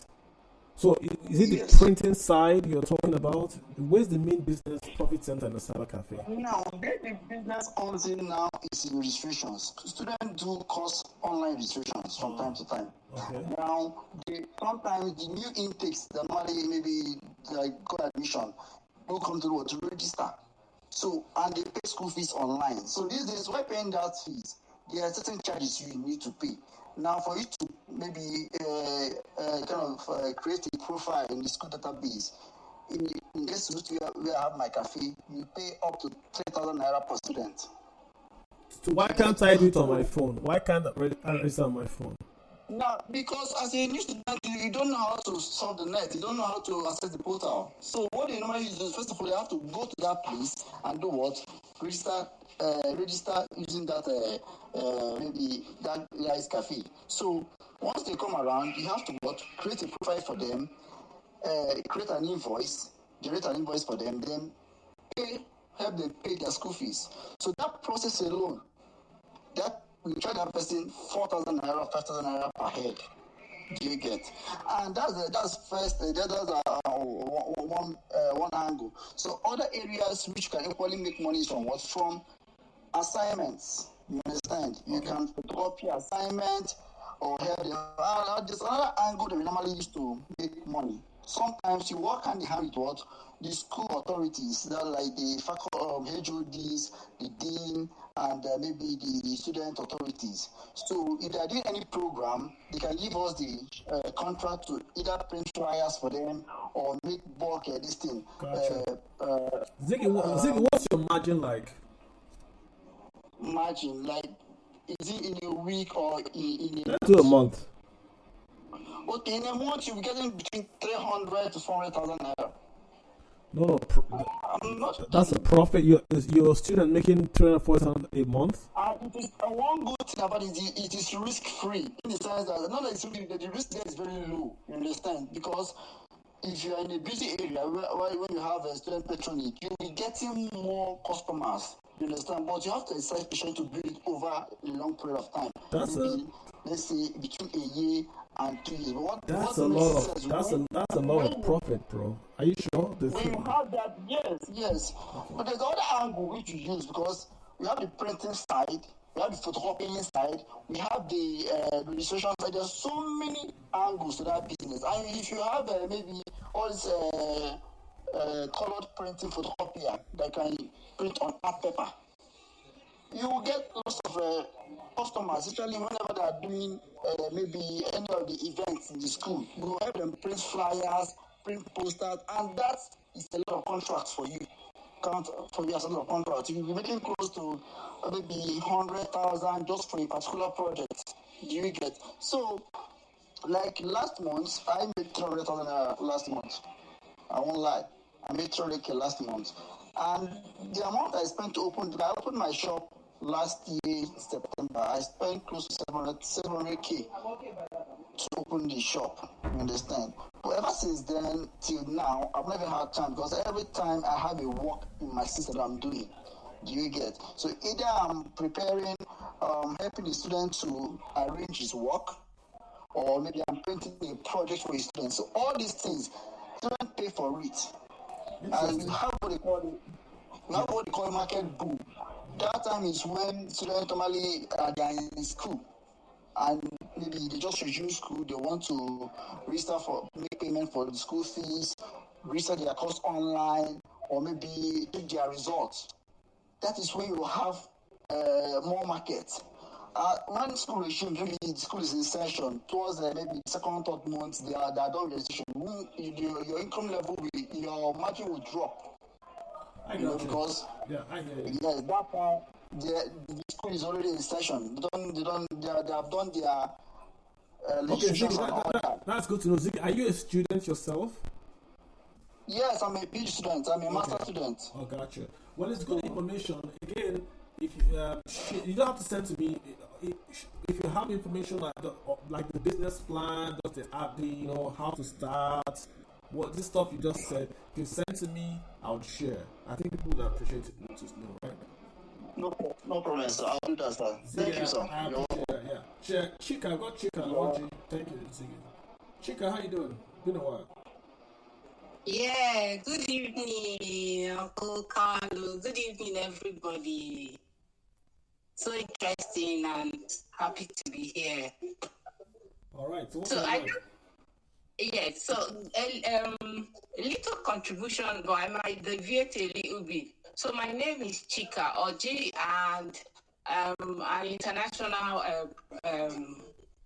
development professional. I actually work with smallholder women farmers in agriculture, so actually grassroots. So I'm just trying to add to what Shegu has been talking about, the tomato production and preservation. So some of the work we've been doing with the women through donors, it's on this tomato preservation and production. In fact, we had a project we closed out recently, and one of the women, her success story was how, because they did a training, they were trained on this, and she's now using it to help herself train. She's a widow actually, and make her money, train the kids. It's helping. So, but the issue with her is, the problem according to her is the bottles, to get these bottles. And for her, she said the old or used bottles, Bama mayonnaise bottles work better. So just trying to add that actually, yes, it's a good business. So my talk here, I'm trying to say, I'll deviate a little bit. the smallholder women farmers, to looking at value addition. How can they be supported? Because access to finance is a problem for them. So how can they be supported? We have office here in Abuja, so under the platform of for small scale women farmers in small scale women farmers organization in Nigeria. So that actually is a good business, because according to her, she makes it, and like Chego have already said, it lasts for a year. The bottles well preserved, it lasts for a year. I can share some of the pictures where she taught the women, the group, they've been going around here in the 6 area councils in Abuja trying to teach each other about this, but some dropped out of the way because of finance. So just two things here. How can they be part of this, supported, because they actually don't have the money, and then that this business of tomato production works is actually a good one. Yeah. And I don't know, I think there are some guys that are sending messages that want to invest. People want to invest in people. They don't want to help. And I'm just saying that in a very, very straight way. Folks want to invest in something that they feel is going to be worthwhile for their capital. So I would say the first thing is to prepare yourself, to organize your own numbers, your records, have your own P&L, have your own how you're going to go to the market, have your own unique identifier to say this is why we are different. If you're a women's group, that means your labor costs are maybe lower because you're going to do it as a cooperative type thing. So that way you are adding value to your presentation. If you have something like that, then it's easier to then go to somebody and say, we're a women cooperative, we want to go into agriculture, into specifically tomato processing. The numbers are there, but you've got to show that you can take a naira and make it 10 naira. And that's the process, systems, and people. Who is responsible? Who will bank the money? Who are the customers? Where have you done your research? Those are very, very important things when you do a business plan. I'm also going to share how to write a business plan. People want to. Business plan means you've thought about what you want to do, and that's very important to investors. So, Chika, that's what you need to focus on. Get yourself organized. So when you want to ask someone, you say, "This is our plan, and this is what we need." It should be a specific ask. I don't know if you understand what I'm saying. Yeah. Yeah. That would help a lot. Yes. Let's. Because lots of people are saying they want to help, but people need to say this how they can help you. I know Samuel had written more stuff to me on DMs. Specific. This is what I need. So if you're an entrepreneur, right? You know your numbers better than everybody else. So you would know where if you get $1 million naira, where you can invest it and you can build capital, build a return. That's what I'm going to go to. Yeah. Hello. Thank you. Yeah. Go ahead. Yeah, you're welcome. Sorry, Samuel, go ahead. Okay. You wanted me to say something? No, I'm just asking you, do you have something or should I just roll in the room? I've got probably college boy. You had your hand is up. Please go ahead, sir. Okay. So what's the question you want me to answer? No, I was just using you as an example that I think you had given me a more detailed plan on DM as regards what you want to do with funds that you got. And I'm just saying that if you are looking for funds, you can't say I need 2 million naira. That's a very, very big statement. You have to say I am looking for X amount of money to invest in this, and if I do it, this is going to be my return. That's what the investor wants to see. That's what it is. All right, let me get. Hello. Yeah, go ahead, sir. Real quick, go ahead. Okay, good evening, sir. Yeah, Duru. Yeah, good evening. Your audio was. Yeah, go ahead, real quick. Go for it, Duru. Okay, yeah, good evening, everyone. Okay, yes. I want to first of all appreciate the this platform you set up for us to at least be able to share our ideas on what we can also make possible. Yeah, I myself am a vegetable farmer in Port Harcourt and also have a farm in Asaba. Yeah, where I do only pepper, bell pepper, and habanero peppers. So I've been in a business for 2 years. Yes. Then the question about what we can do for 1 million naira for the investment. I actually started mine with 580,000 for a 2 plots. Yes, where I run irrigation and also mulch for weed control and all that. So by the end of the day, after the 6 months harvest, because mine is a 6 months cycle, which is 4 months time for planting, then to another 4 months of harvest. I was able to scoop out 3.7 out of that 2 plots. Now, on the marketing side, I do not sell to market people in the sense that I kind of see it as a waste of time in the sense that they do not patronize when you come in a very massive quantity. So I rather talk to the restaurant owners, and also I do process too for powder, say, which is where I also make more money compared to when it is fresh. So if it why I choose vegetable farm is simply because it's more like whether the rich or the poor also comes into picture on, like it's not even compared to like tomato whereby you now have whether you want it fresh or processed or whether the rich can afford or not. So, but pepper, anybody can. So what's the Anybody. let me ask you, so what's the business today? Are you into farming or is it a post processing? What do you want to focus on? Okay, I'm more focused in the farming. Yes. Okay. Because why I said so, because I haven't seen any reason why I should process, because they don't stay. I do not have excess that I would want to say, okay, I have a leftover. I always sell out.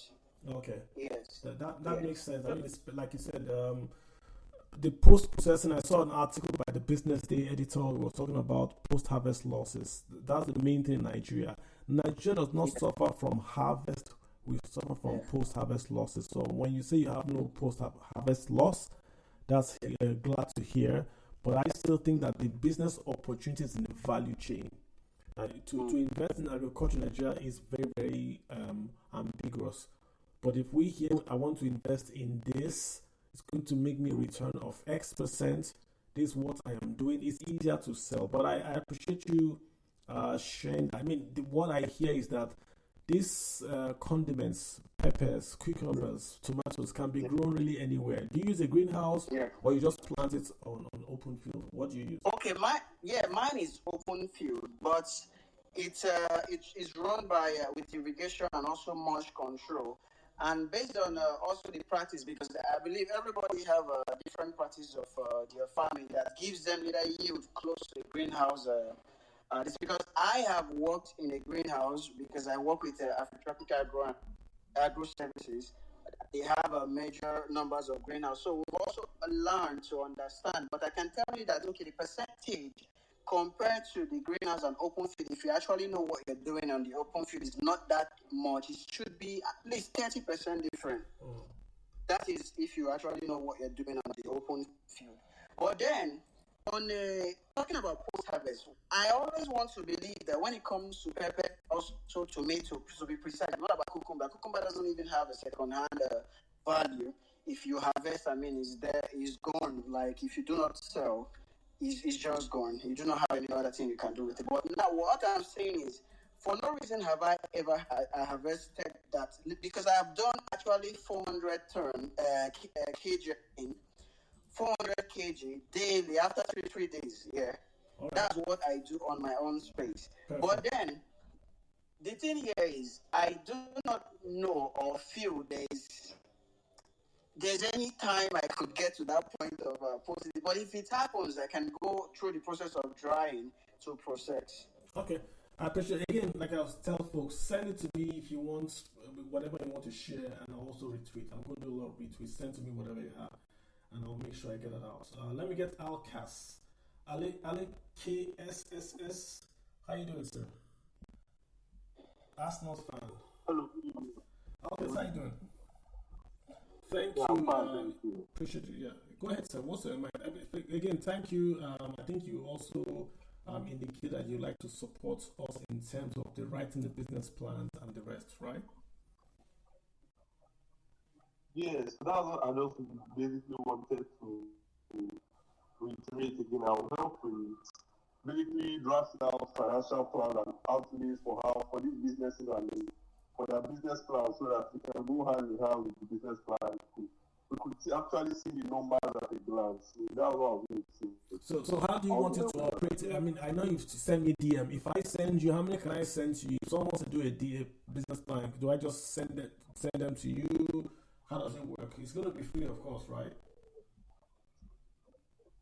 Yeah, truly. So basically, I'm sticking to the financial part. So basically, I just want to know their costs, their main outlays, their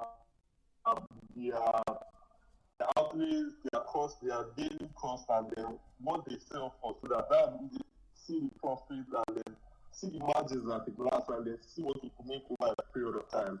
So send as many as we get, as many as we get, and I can get done right. Got you. Let me just say I appreciate your offer. We will take advantage of it and send it to you. Let me just also do, if I could do a screening here. I don't want to get ideas. I'm more interested in folks that are already doing the business. Like I said to the Kingsley and the rest that are on here. If you are already doing the business, you already have a number, say for past year or for past years. That helps because we want to scale. We want to copy what you're doing and share that idea to others, which means that what you're doing is already working. And we're simply bringing in capital to scale it up to make you do it better. So if it's an idea, I'm not really interested in the idea for now. Just because we have limited resources, I'm more interested in it's already existing, you're already doing it. It doesn't matter if it's at a loss, I would say. Maybe you need capital to then buy new equipment to scale. That would help.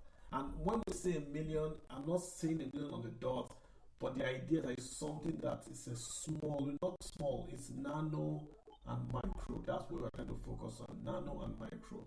That part of the equation where you can go to BOI or to the banks, but it's just that little to micro salary. That's what we want to focus on. Okay, do you have anything else to say, sir? Yeah, so I just wanted to support what you said. Opening a particular business that is already in existence or has been going on for a particular year, it even helps me even to make the financial plan look feasible, look like yes, this we could actually achieve this and not work on hypothetical numbers if and but we could actually work on almost certainty if you get what I mean. Correct. It's more like if I get this capital, what will happen to my margins, to my costing, to my break even, that sort of thing. And you're going to see many guys that are doing the business but haven't put this business in a balance sheet or an income statement or in a cash flow statement, things like that. So that way they can say, wow, okay, if I make more profit, I'm going to pay more taxes. Oh, I'm not pay taxes, or if I hire more people, I have to pay. I want people. That's really what I want you to come in and help us. So I appreciate you doing that. Thank you. Yes, that's exactly what was on my mind. Excellent. We'll work together. I have lots of we'll work together. All right, let me get Lulu. Bitcoin guy. Thanks. Okay, so what do you DM me? Lulu, what's up, man? Yeah, very fine. Thank you. Hello. Good evening, everyone. Nigeria. Hello to everyone around the world. Actually, I've been listening to a lot of people, speaking about how nice and rosy it is in business in Nigeria. But I don't know whether we're in the same Nigeria. For me, it has been, since I started my business, there's been a roller coaster, lots of depression, lots of sleepless nights.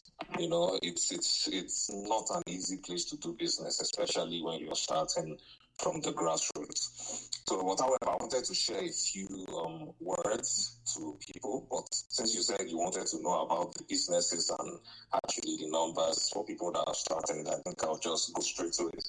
So in 2020, for me, myself, I'm not going to talk about my company because the name of my company per se, because I'm using an anonymous account, and I don't want my account to be associated with my business, because I talk a lot about Bitcoin, and you know how this is in this part of the world. So I started my business, a manufacturing business, in 2020 during the COVID-19 pandemic. I'm actually a medical professional, and as at that time, we're the only people that were allowed to move around during the lockdowns. So during the lockdowns, there was a lot of restrictions in terms of the supply chains. The supply chains were disrupted due to the lockdowns and border closures. So as at that particular point in time, I saw lots of our shelves started running dry. That's where I was working, and I was getting a lot of calls from people saying, can you help me with this, help me with that, this medication, this, that. I was like, why? So when I went into with some of my colleagues and some pharmacists and so on, so they were like, most of our products in the pharmaceutical sector, they are all imported, over 80% of this, So I found that, quite absurd. And most of the things were very simple stuff that we could actually make. So I had a contact in Onitsha then. So I called him. He's a guy that makes or fabricates machines. I called him up around him. I said, please, can you fabricate 1 or 2 machines for me? As of then, that was in 2020, he made 2 mixers for me, 2 mixers, mixing machines. And I think it cost me about 300,000 naira for 1,000, with a total combined capacity of 1,000 liters of mixing capacity. So I got that machine, and I bought a filling machine also, and I started a soup manufacturing business, canned soup. From there, we started supplying some other businesses, and as of then, there was a high demand for soaps, liquid soaps, hand sanitizers, and all those stuff. So that's how we started. That's how I started manufacturing. I thought I was going to do it for just a little while. I wasn't looking at it long term, but because of the way I'm a professional, actually, so the branding and everything, I put so much time in developing the brand, branding it and so on. People started calling us, that when anytime I stop production, I say, let me go back to my professional job. Let me go back to my work, So people would call, people that had supplied would call saying, Chief, why are you not supplying now? Now you told us, to bring products. You asked us to take your products, and now we've started selling. People are asking for your products. Now I now noticed that, I've actually built something that was greater than me, So I said, okay, if that's the case, since I'm still getting orders, let me continue. I called in NAFDAC. They came over, looked at my facility. I started with my boys' quarters. And they looked at it and they gave me the approval for 12 products. And that's how I continued up to this day. So although now we are having a challenge because we are still getting more orders because I put a lot of work into the branding, and also marketing. So now we have come to that point where we have to scale the business. We have to scale. We have to increase we have to automate, really. You understand? Because as of now, we are doing over 20,000 units, in a year, and we're having more demand for more. And especially now that we have a brewing pandemic again, the monkeypox. So it's been that kind of journey. Very interesting. Let me ask you a few questions. So what was the what year was this? This is during 2020 COVID? Yeah, 2020. We started in 2020. I bought my mixers for 300,000. But the problem I had was the regulatory bottlenecks. Now that, in fact, the regulatory bottleneck, because I'm this type of person that I want to do things by the book, really. You understand? So I needed NAFDAC to come over, get. At first, I was selling to just a few retail shops that I already had relationships with, and I wasn't thinking of going, growing this big. I was just thinking after the COVID everything, I'll pack up the machines and just go my way and continue with my 9 to 5. Second question. In terms of the regulatory fees for you to do this business, is it really killing? Would you say, in terms of a percentage, how much was it of your total, say, startup cost? Just the regulatory fees from NAFDAC and the rest? As of then, my startup, my regulatory fees was almost close to ₦1 million to register 2 products, 2 SKUs. You understand? And this is from NAFDAC. This is an SME. So I'm wondering, because how would people really be compliant when? And the funniest thing is, when you are filing these papers, you are trying to be compliant. You have these bottlenecks in the offices. People, some of the staff trying to, get money off you, to move your files and all those stuff. So it can be very challenging. I see a lot of people in maybe main market or Lagos and so on, when NAFDAC comes into their shops, see them manufacturing some stuff, they break their bottles and all those stuff. I know that these people can actually build a brand, because the problem is we make stuff. We have people that can make stuff. You get the problem is building a brand and following, being regulatory compliance. It's very hard. It's very difficult. You understand? It's not something easy. A lot of people can just walk into the office and get done like that. You understand? NAFDAC, SON, they make this thing very difficult for a lot of people. And that's why we are not having lots of regulated or standard products coming out of the country. It's not like they don't want to do it, but the process is just unnecessarily cumbersome. You understand? For me, a professional, you get to face such difficulty. I can imagine someone who is just from main market, who is trying to, do the right thing, and what he might be hurdles he might face. So I said you have a lot of money, really. You are that type of person that has money and you can throw it around. But if you want to, follow your small way and just, you are going to find it very difficult. You understand? So it cost almost ₦1 million to register my product. I think 400 for one, and the other one was around 600. But then when they are coming for the inspection, you have to give them money for fuel and all those stuff. So it can be quite challenging, really. So that was that, and but my machines itself was just 400,000. That's making it locally fabricated machines. There are a lot of people in Onitsha that fabricate good machines, although it might not be up to you don't have all those programming and so on, but they can help you start in a way. There are some people that make dryers, that fabricate dryers for your drying processes and so on. So these are things that we need. In fact, that's one of the things I want also the Minister of Technology or whatever to do. Get people that can program these machines so that they can be automated. Right now, we are trying to get more automated machines so that we reduce the number of people we use in our processes and make it automated and make products extremely standardized, kind of. So, but our local machines can't cut it. We need, a program that do a few functions for us, automated from start to finish, everything. But we have to get machines from China. So these are but we have guys that fabricate machines though, but they are not programmed. You can't program them except you have, someone that can do that. So these are the things we need our Minister of Technology and whatever to do. Get these fabrication guys, let them program this. They have locally manufactured machines. Interesting. Lots of background. I didn't know you were a manufacturer. I thought you, like you said, so we'll talk offline. But good job there. Good job sticking to it. How many people do you employ right now? For now, we have 2 full-time staffs.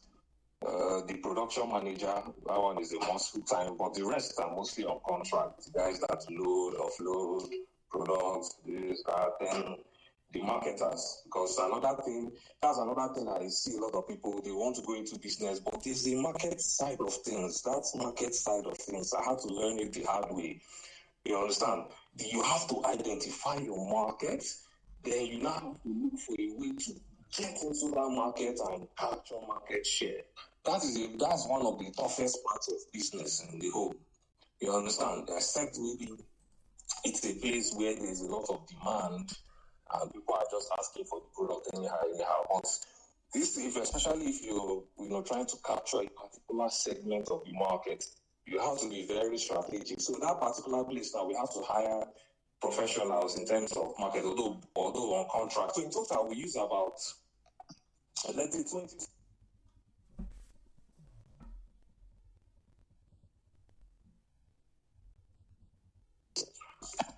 Okay. Look, that's been very, very interesting. Thanks for sharing. Thanks for sharing. I didn't know, but I wanted to give a little talk. This is the manufacturing side, so I'm sure folks have picked up a bit about the regulatory side, because that's a key risk in Nigeria. The regulators are a risk in terms of how they slow down your business. But thanks, Lulu. I appreciate you sharing with us. Yeah. Then another thing is capital preservation. That's where my Bitcoin comes in. We'll talk about that next time. Let's talk about it. No problem, bro. Yeah, let me get Glitters World in here. Glitters World, what's up?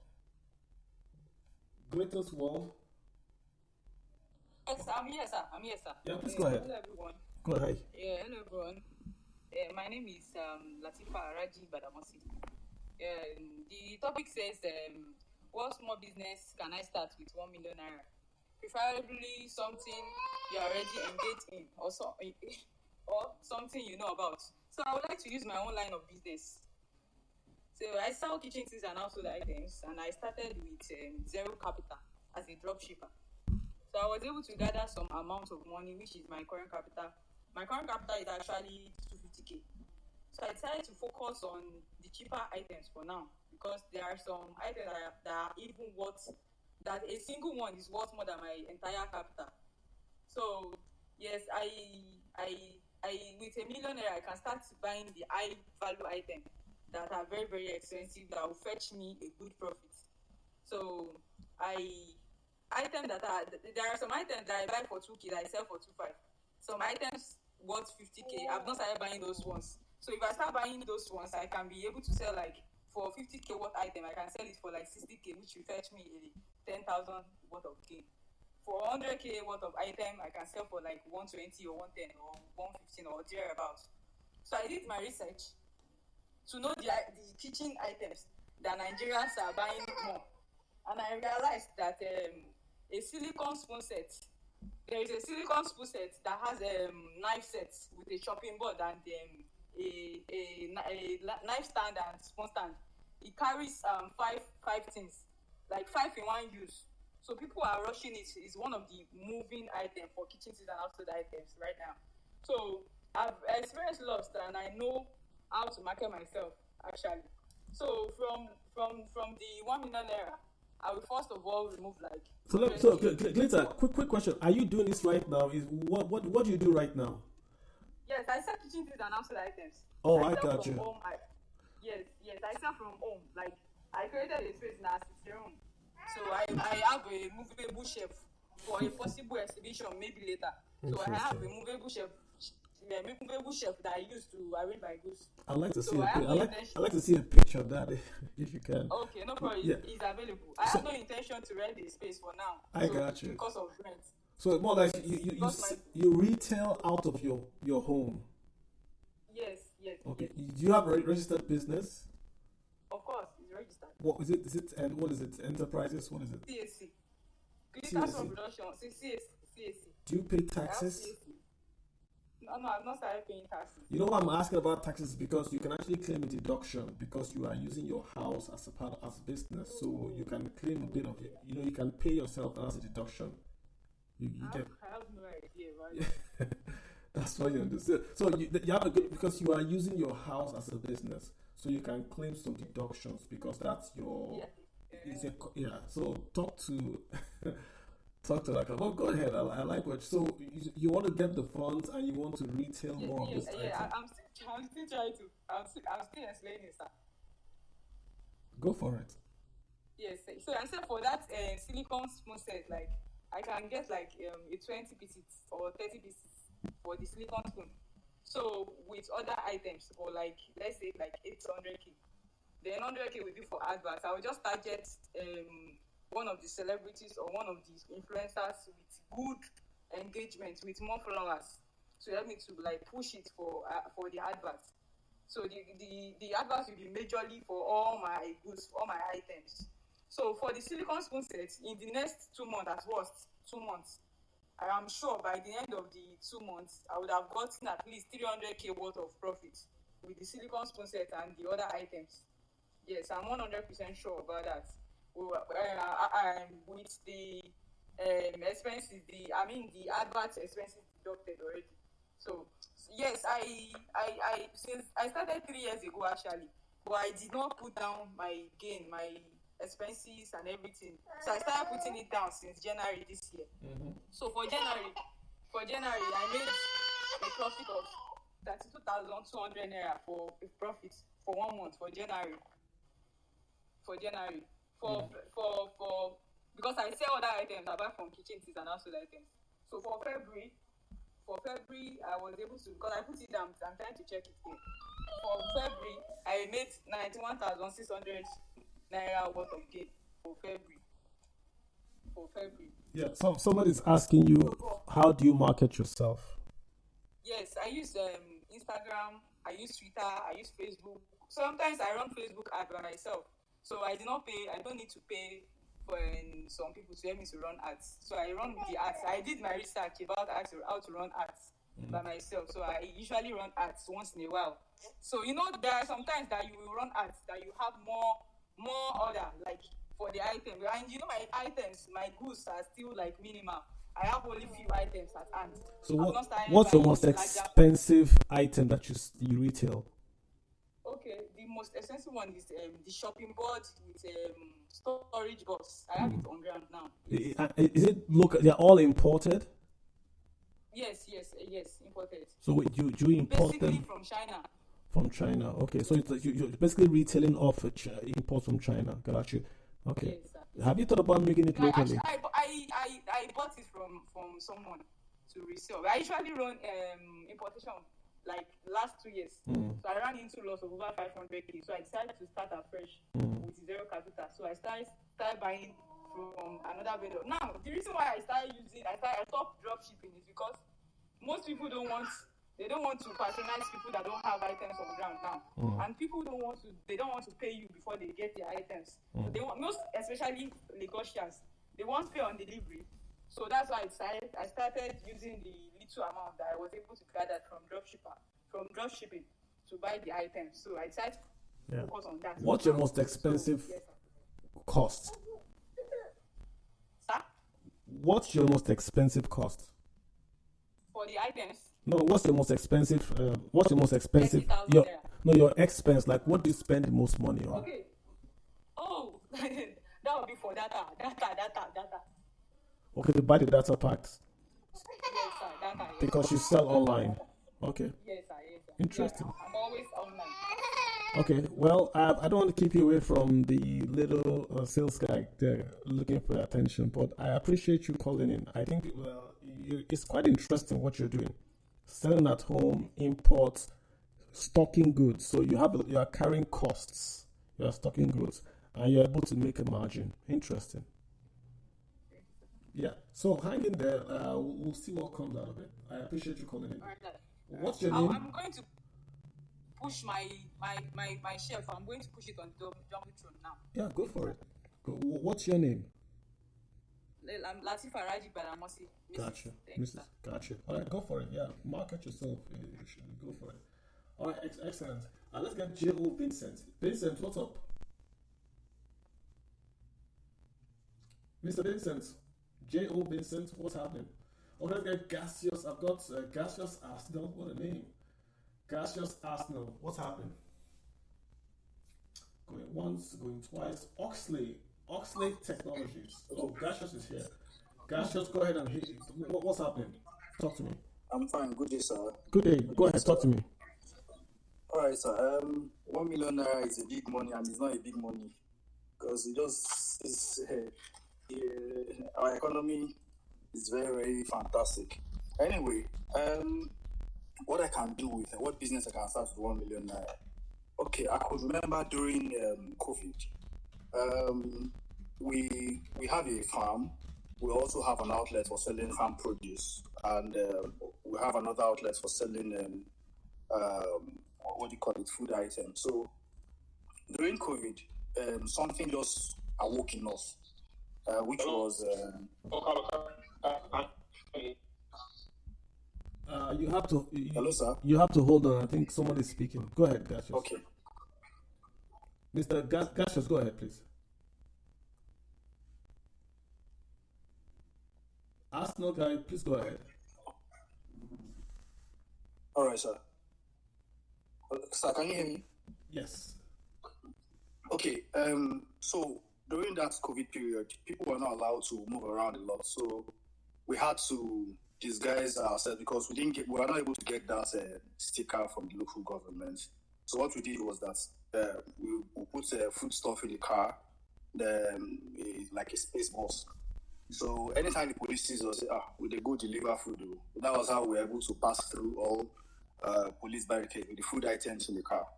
Yeah, so we had also our delivery or our orders. So we noticed that during that COVID, there were a lot of people in our outlets. Give me this, give me that, give me this, give me that. There was panic buying.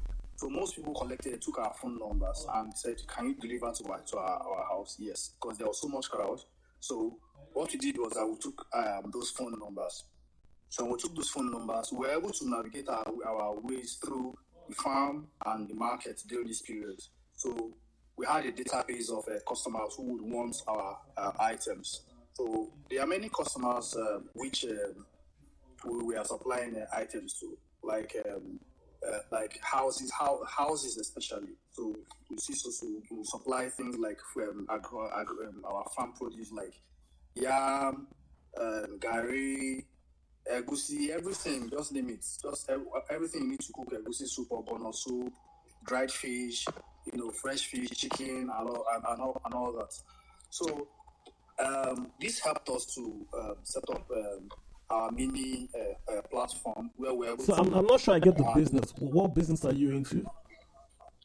Okay, so I just want to stay on one now, which is a food item. So what do you do with the food item? You're delivering, or what is it? Yes, sir, we deliver. We run the deliveries. And when we have an order, we take the order, we run the delivery. So we're able to get some bikes to run the delivery. After post-COVID now, that was what we're now doing. So we got bikes. We are now running the deliveries to different customers from in different locations. So is it food delivery service? Is that what it is? I don't know if I should call it food delivery service, but I want to stay on the food item. Because the dispatch business is a different business also. I'm not talking about that. I'm not too knowledgeable on that. So what we just do is that when we have customers, sometimes we even outsource to other dispatch guys, other food delivery guys. So they come to our outlet, they pick items, sometimes food items, sometimes raw items to dry items. They just come pick it up and deliver to all these locations. And it's quite profitable. It's very good. I noticed that people a lot cannot do without food. People cannot do without food. So the surge sometimes is very high. And when people have noticed that we have good quality products, especially the raw ones and the fresh ones, the raw ones and the cooked items. So there is so much patronage, and we have good chefs that also our menus that also sort our menus out. So we run this within the island and the mainland, and we hope that because of the government regulations, we've not been able to. The company is registered quite alright, but because of the government regulations, we've not been able to brand our own bikes. So we don't want to just do it for now. We outsource, and when we can, sometimes when the order is so big enough, we can load it inside a vehicle to go and drop it. in these places. So with this, we take up the stress I from you. want to hear. I want to hear more of the margins. People are listening to see what you do. I think we get the idea. What kind of margins? What are the rates? Just go direct. No on the speaker. Okay. In a week, we make profits of up to 600 to 700,000 just profits. Profits here. And, profit of 600 grand. That's a lot. Yes, sir. So just delivering food. I'm trying to be. Yes, sir. I'm just trying to be on the average side. It's not just food, though. Also food items like raw food. Yes, food. So are you like a UPS or like a FedEx guy delivering yams and meat and stuff? Yes. And you're making 600,000 profit a month. Yeah, sometimes more. In a week, sometimes we make more than that. So this has helped us. We have working customers and online customers, those who place calls for us, on our lines. So we just, when they make the calls, we now we take the orders. The ones that we don't have at the moment, we can tell them to give us 24 to 48 hours to go and to get them ready. If they agree, we get them from the farm. Those who cannot get from the farm, we also outsource. We'll get from the market. We'll just bring them together. We'll just make sure that within 24 to 48 hours, the order is ready and we are delivering to you on time. So that's just basically what we do. So in a week, our profit sometimes is 600,000. That is a list we've recorded. 600,000, 700. Sometimes during weekend, it used to climb up to about 700,000 thereabouts.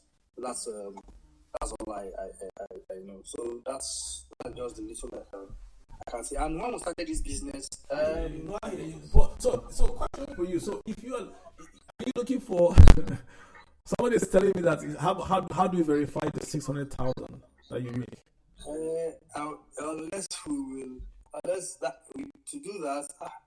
Unless I will send you unless I can send you our maybe balance sheet. But why do you make so much money? Is it that people don't have cars to deliver themselves? Where is the margin? Where is the profit coming from? What's the unique thing you're doing? The unique thing we are doing is normal food items, the food itself, and the raw items too. That's nothing unique, just normal food items that we sell. And then the margin can be a bit higher. Our profit margin is a bit higher because we focus more on the island and a little bit on the mainland. So that's how we're able to mark up a little bit of profit.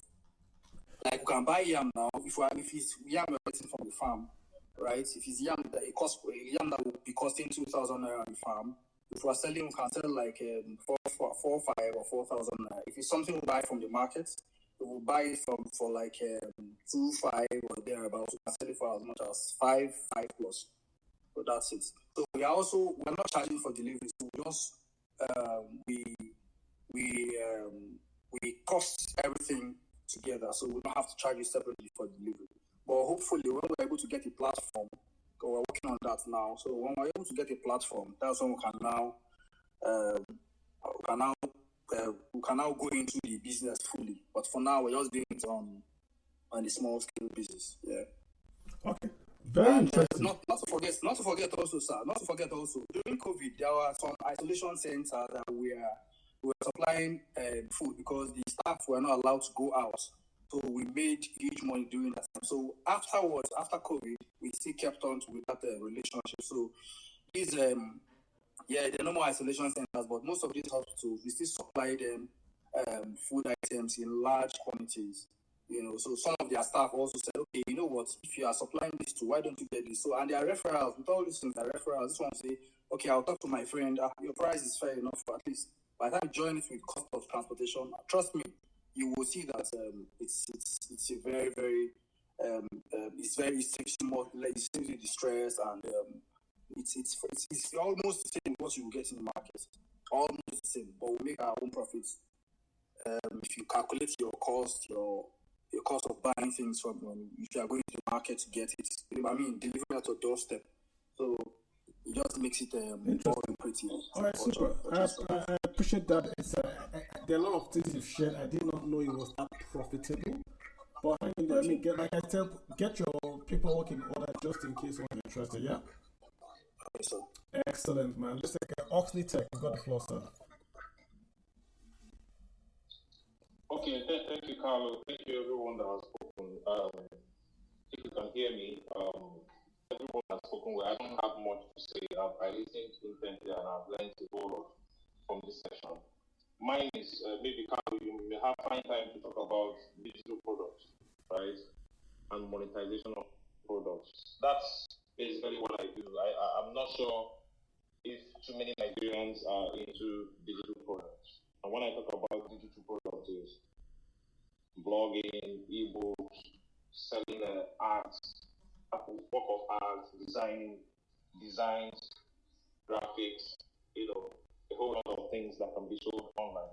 Whether you are selling on a website, you are selling on Amazon, or you are selling on eBay, or you are selling else, And if you are selling on your website, how do you optimize your site for search engine? What is called search engine optimization? How do you make sure you get to your target market, probably with certain keywords about your business or the niche you belong, what you are selling. So, how you may find time to dabble into that. No, we're trying to figure out what folks that are doing things that want to share what they're doing.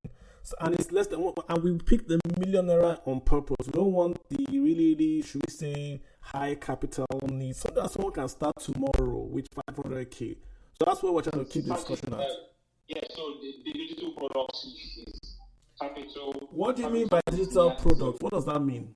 So digital product is anything that you can sell. So what I call digital products, let me say for instance, a book, an ebook. Carlo, you have a book on Amazon. I guess you didn't print that book.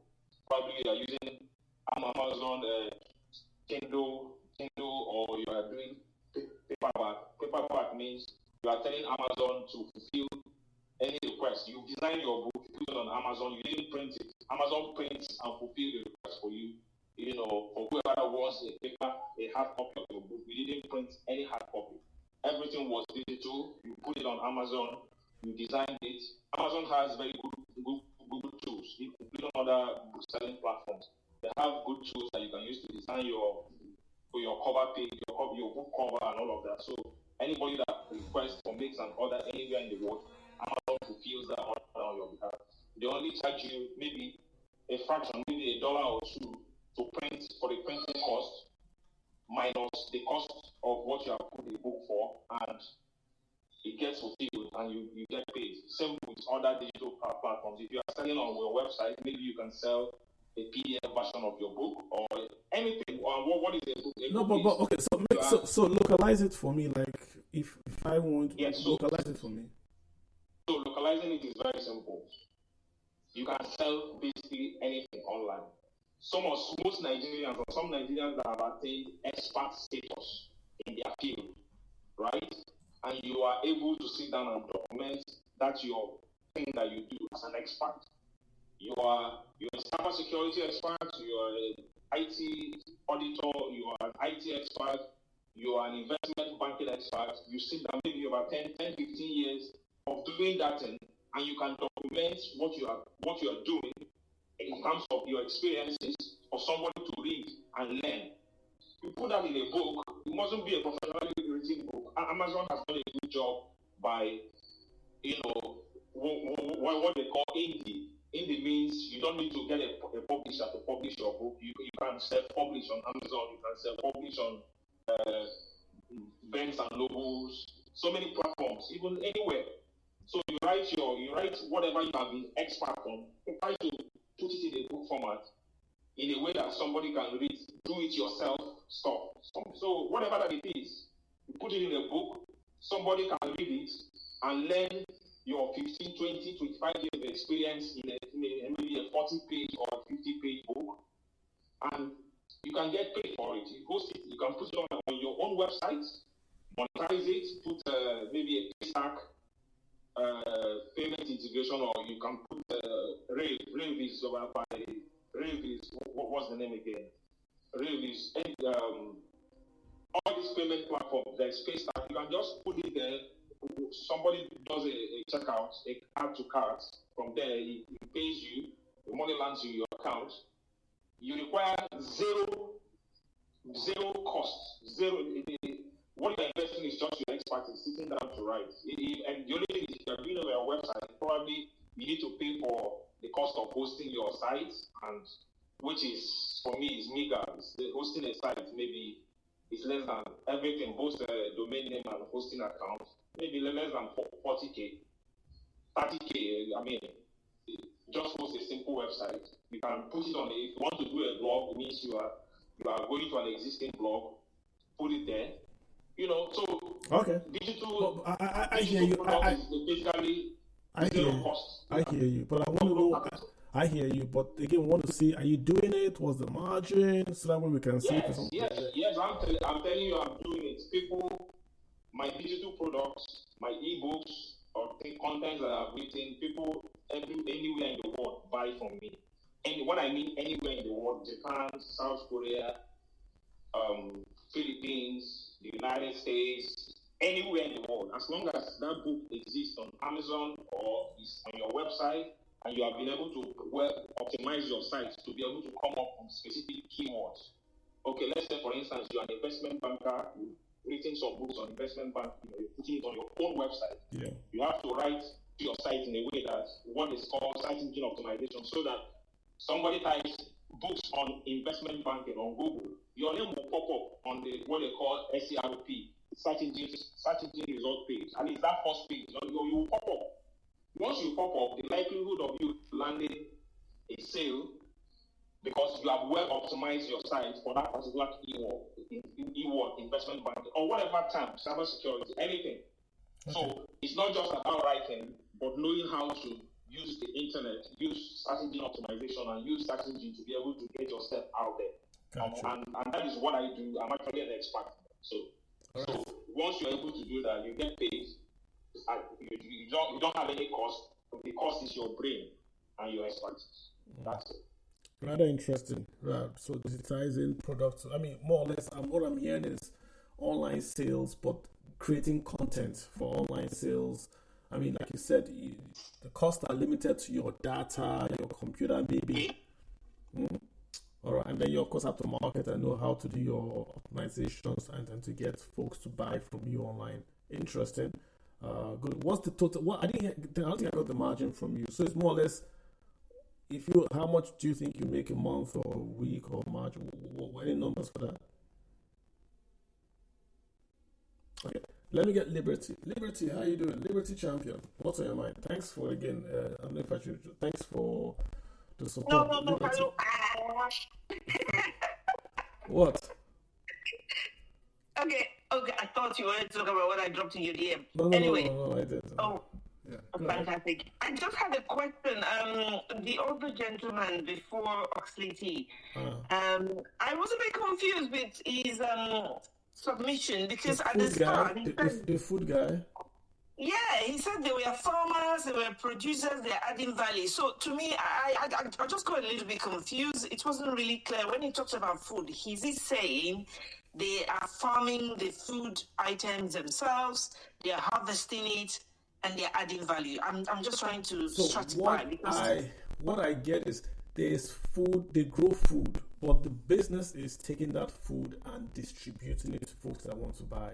So, for instance, in Lekki, like what he was saying, they can take yams from their farm or wherever they get them from, and they then distribute and make a margin on buying and selling. That's where he's getting the profit. That's the business he's talking about.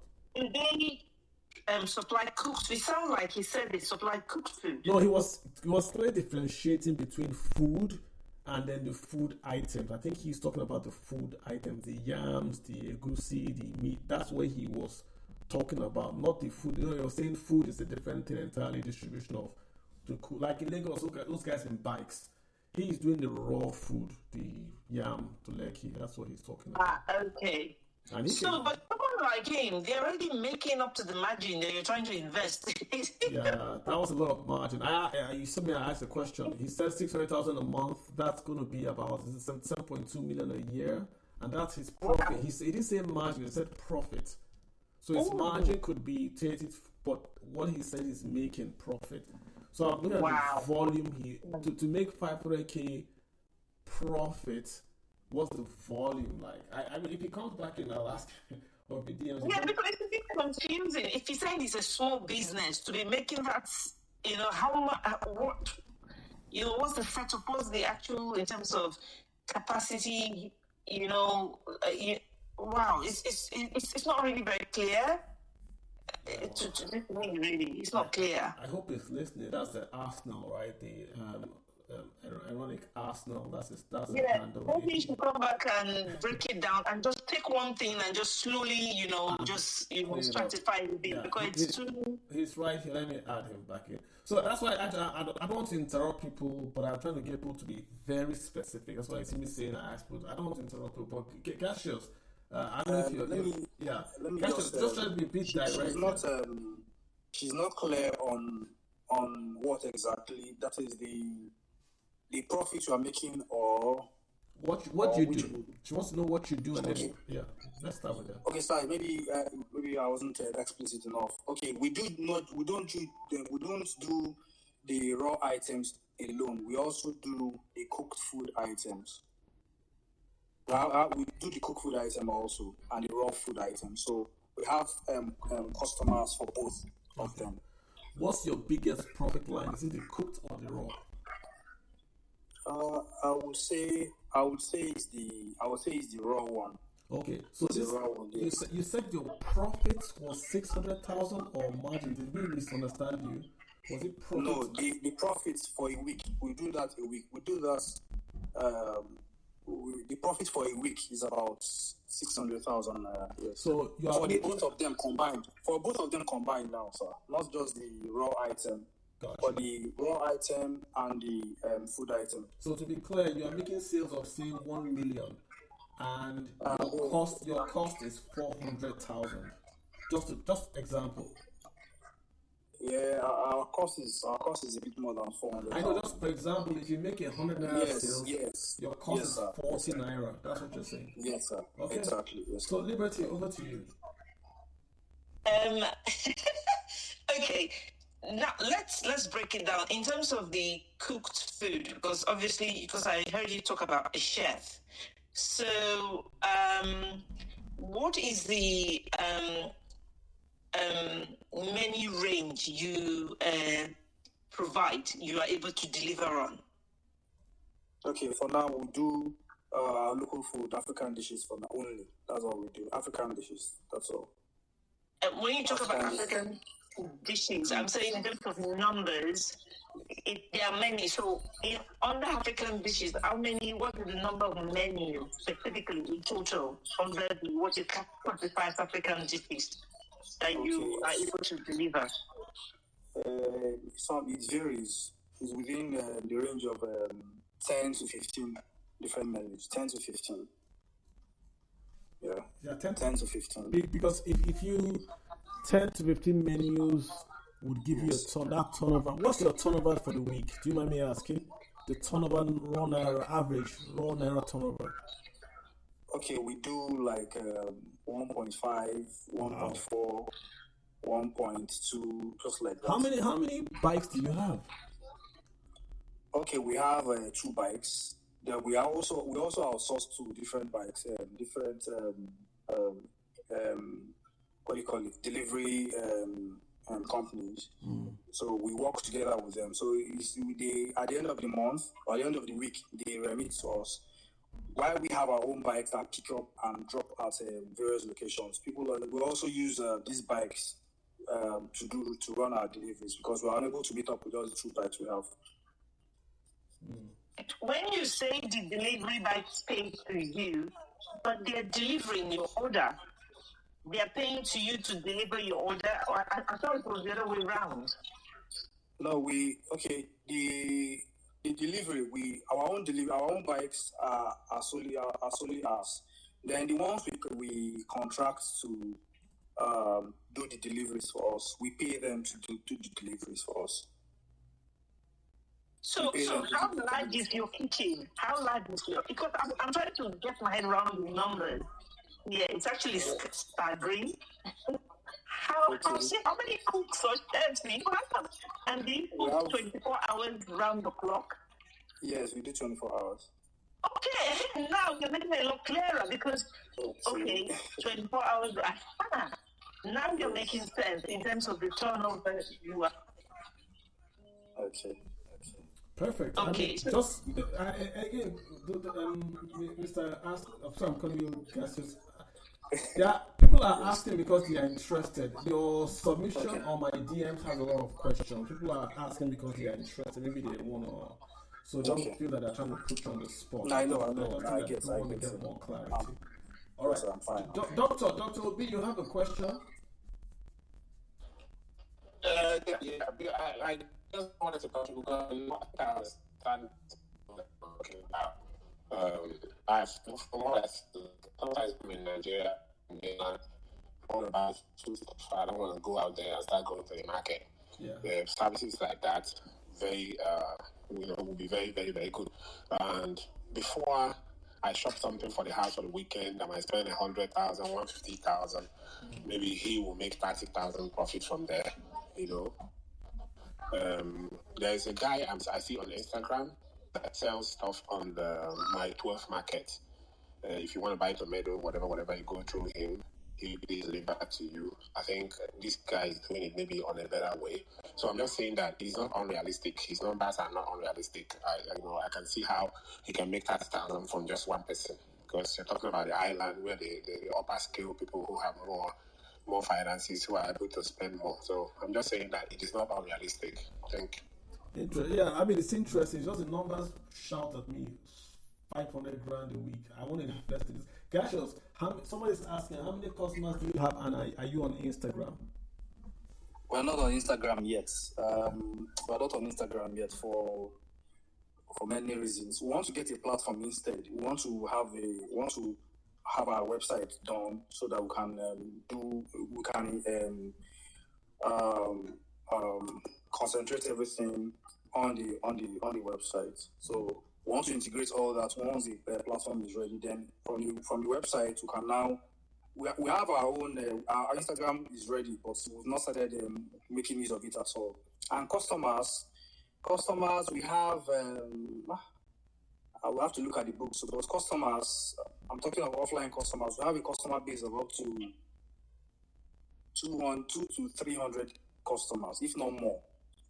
About 300 customers or more. Yeah, and these are customers that we started building from 2020 during the COVID era. There are some that are very big houses. We supply to one customer something of up to 400 to 500,000, just one household. So when we're doing that, we use a minivan or we use a bus. We just go and drop everything there. Is it mostly commercial or residential? Would you say in terms of 50-50? How is it broken?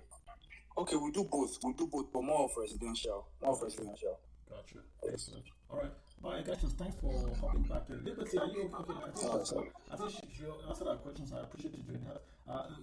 Let me get Vincent. I have given you a call out to speak. I'm not sure if you Jello Vincent, are you ready to speak? If not, I'm going to go to Emma. Okay, Emma, let me just see a second. Emma Alba Sales. Go ahead, sir. Emma, you've got the floor. Good evening, everyone. How you doing, sir? My name is N1m. Thank you, Mr. Kalu, for accepting me. So this is the second time I'm coming on space. So firstly, I'm into dry cleaning business. Mm-hmm. My name is Emmanuel. I reside in a cartoon environment. So after getting some money from Northcoin, so this is the second time I'm joining Mr. Kalu after explaining the issue of tapping or everything. So I got some money from Northcoin after finishing my NYC. That was around, I got close to 125,000. So one thing I did was to start a small dry cleaning business in my area. So I noticed from the beginning of my street to the end, close to like 4 or 5 streets after, there was no any dry cleaner there. So, and we have more officers. When I mean officers, we have more civil servants, employees from my environment that goes to the island to work. So I believe most of them are putting on shirts to work. and they're also a corporate staff.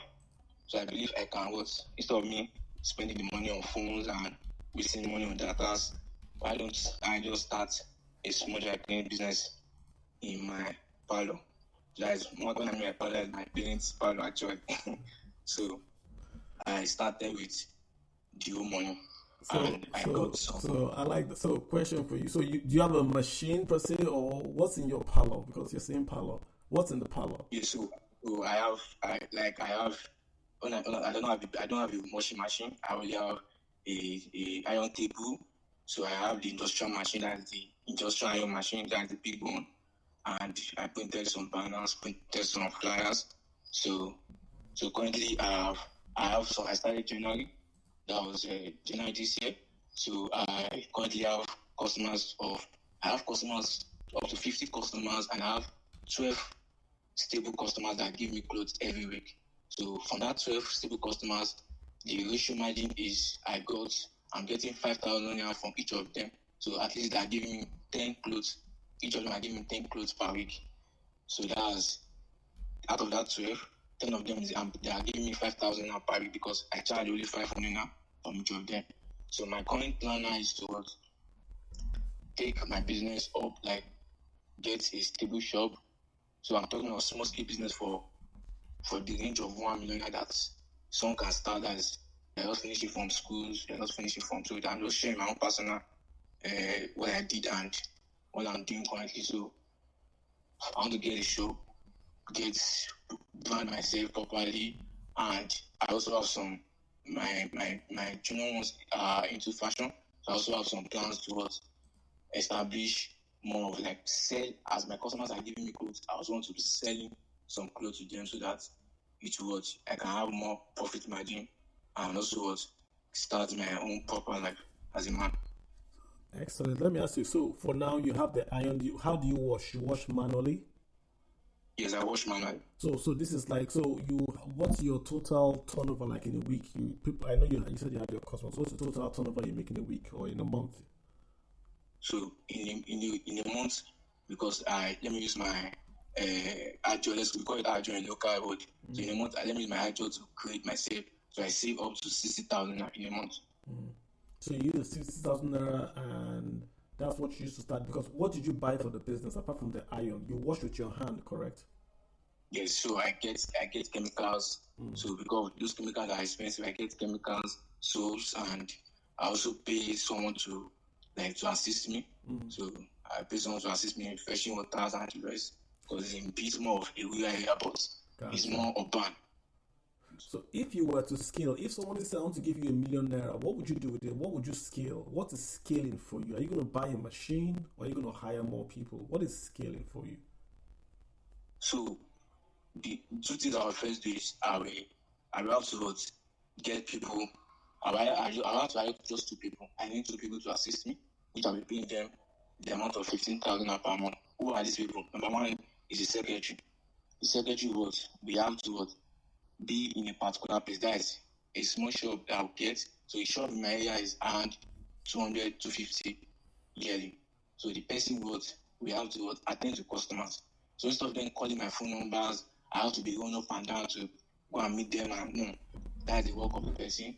Then after that, the second person I will do is a washer.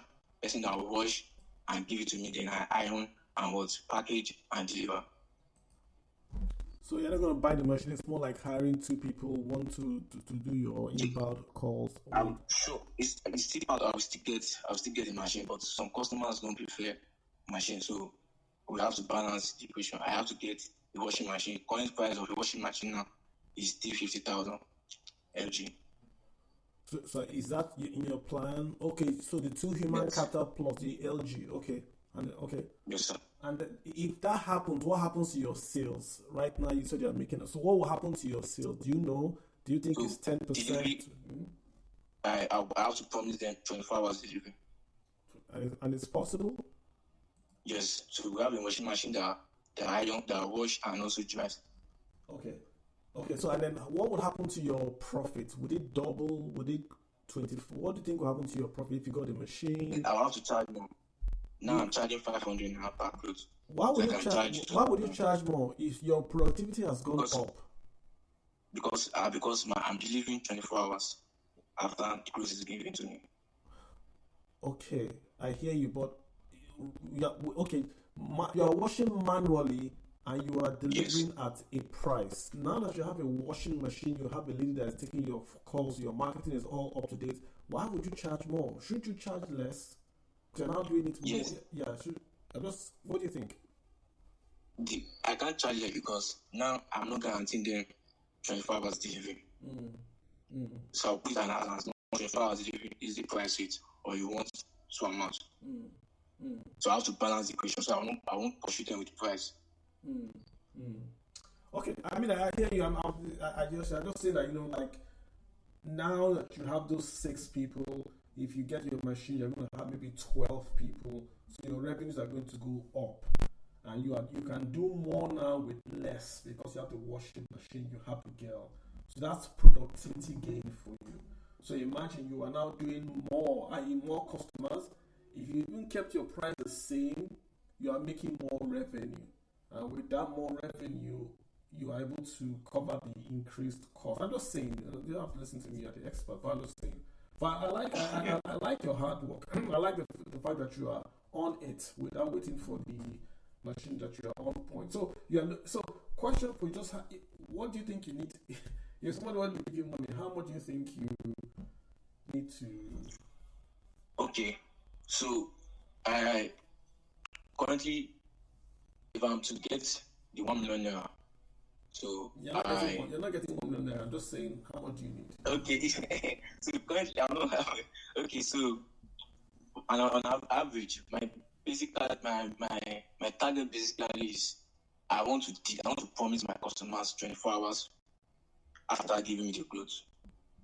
Okay. I want to try it out. So instead of, I don't want to look at it's a small environment. Will they pay? No, they can.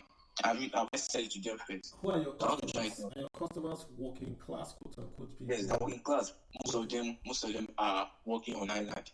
So a cultural environment is an environment where we have people that work basically on island. So most of them work on island. They are bankers. They are different occupations. Interesting. Good job. I like it. Good job. I wish you the best. Keep at it. Yeah, nice one. All right, I've still got Kingsley, Samuel, and Prodley. You guys set up the tone for us. Tell us how you guys have attacked this entrepreneurship trend. I appreciate you guys. If you guys want to say anything, let me know. Let me get Tim Flavius, Forex trader. Tim, what's on your mind? What are you looking at? Tim Flavia? Look at Nze Uche. Hello. Yeah, Tim. Good evening, everyone. How are you? Go ahead. I'm fine. Good evening, Mr. Carlo. Thank you for having me to your space. I'm also a cleaner. I also trade forex, but I want to base on the cleaning now because of the topic. Yeah. Go ahead. Hello?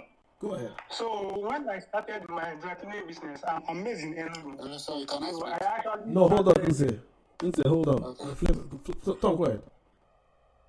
Okay. I actually started with 0 naira. So at the time when I was looking for work here, so I decided to go into laundry business. So I went to a dry cleaning shop. I worked there for like 6 months. After which I started my own business. Okay. So when I started then, I met somebody who wanted to set off his own like dry cleaning shop because the person doesn't have time for his customers. Yeah. So he wanted to go into like a theological school. So the main customer as they are all students. It's a student environment. So then I approached him. So we strike a deal. So I took over the shop. I took over his machine, generated everything. So I was paying him weekly. So I just do the work. Every week I was paying him. Okay, he doesn't have a washing machine. It's only generator, iron, and table, and the shop. So I was paying him 12,000 every week. So I did that for 1 year before I now took over everything. So today the business I've grown. I have 2 washing machine now. I have two standby generator. I have workers, and I have enough customer. So with dry cleaning business is one of the, for me, if I usually tell people, if you are looking for any business you think you want to start and you don't have enough capital, dry cleaning should be one of your choice. The reason being that, number one, a lot of our youth we have today, they are very, very lazy. They don't have time for their laundry. So and if they don't have time for laundry, you can take advantage of that opportunity and make money from it. Understand? So and for you to become a dry cleaner now, you don't even need to start from a shop. You don't have money to get a shop like what the other guy said, Emmanuel. And you can start from home. All you just need is your time, the probably your iron you are going to use to iron the clothes. You can use your hand. You can't afford a washing machine, but the most important thing is you must make sure you are always constant because customers don't like. Because I've been in the business for like 5 years now, so from that little experience, customers don't like them giving you clothes and their clothes is stay like 3, 4, 5 days before it gets ready. So the way I operate by 24 hours, maximum 48 hours. So once customer bring clothes today, we wash it the same day, we dye it the same day. By the next day, the clothes is ready for pickup. Understand? So I also have a van we used to do both pickup and delivery. I like what I'm hearing. So I don't want to use the word lucky, but you got it by doing a higher purchase plan with the past owner. You are paying 12,000 every month. Is that what was happening? That at the end you took over? I was paying 12,000 every week.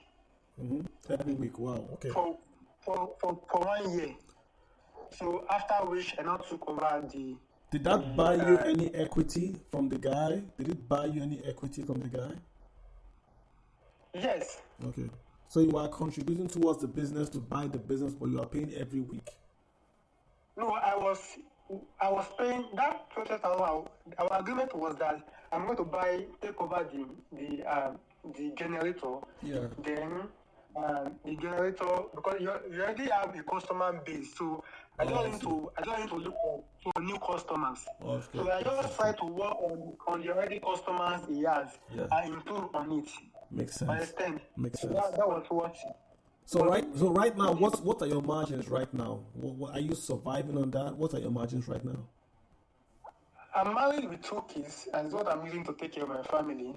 So on an average in a month, we make a sale of 600,000. That's sales. Okay, what's the cost? So the cost on that, the major cost on that is fuel. We spend about 150,000 on fuel every month.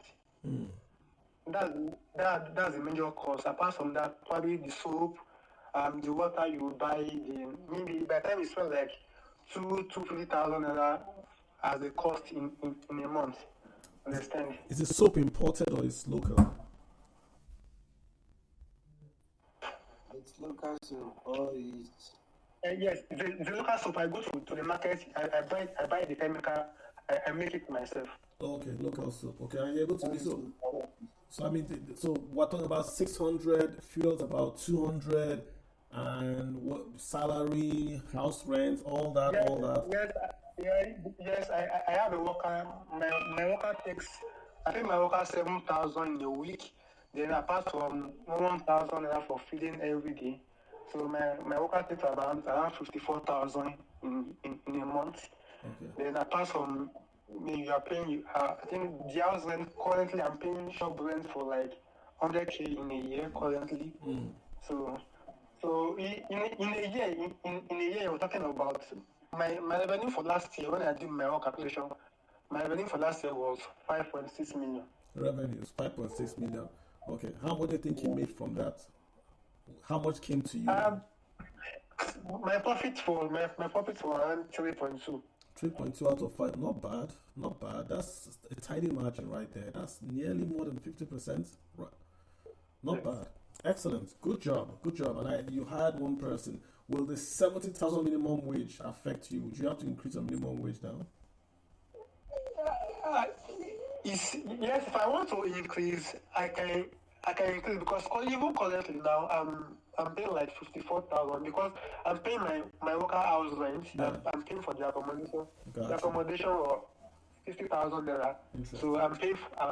So I pay for the feeding, and so if I want to pay 70,000, I can conveniently pay. That because another thing you have to consider is the location of the business. So my location here is a university environment. So 80% or 90% of our customers here are students. Okay. All right. Understand? All right. Have you tried to hire students? Does that work where you do like students work for you? Is it a thing or it's not worth it? Yes, I have two workers before. One of them is a student, but he has graduated now. So that's why I'm having only one worker now. Okay. So I still have some students who usually come around say they want to work. Okay. All right. Interesting. Thanks for the information. It's very, very detailed, Tim. Appreciate you. Good job taking care of your family by yourself. I mean, that's really, really good. Well done. Yeah. Nze Uche, you got the floor, Nze. Good evening, everyone. How you doing, Nze? What's up? I'm fine, thank you. Okay. So my profession is graphic design. So I'm currently trying to switch to UI UX interface design. So recently I kind of stumbled on that European and American startups, both in the early seed stage, and C stage, they hire people to design pitch decks for them. That's their slide decks. For both the ones they use to seek new funding and the ones they also use for presentations within the company. So from the research I've done, designers charge an average of $1,000, and they pay this money. So sorry. So my plan is to compile a database of about 300 to 1,000 founders, both the CEO, the CFO, basically the founding team. Then design about 6 to 10 samples. So these samples will just be redesign of popular pitch decks of successful startups like Airbnb. I think 11 Labs and AI voice startup. So this kind of startups that pitch decks are out there, I will just redesign it and put it on a website. Then build a list of founders. Then start emailing them, telling them what I can do. Then I move from there. So the first part of the strategy will be doing free work. Just to put my name out there. No, hold up. Are you already doing it? Is it something you're doing or you want to do? It's something I want to do. The reason why I haven't started is that I need to pay for what I will use to gather my leads. Okay. But so, right now, as a graphic guy right now, do you make money from doing graphic design right now? Yes, I mean, but this is going to be separate from the graphic design page. It is just going to focus specifically on designing slide decks. Okay, but how, do you know anyone doing this that is making money? Can you share some numbers that are like we can work with?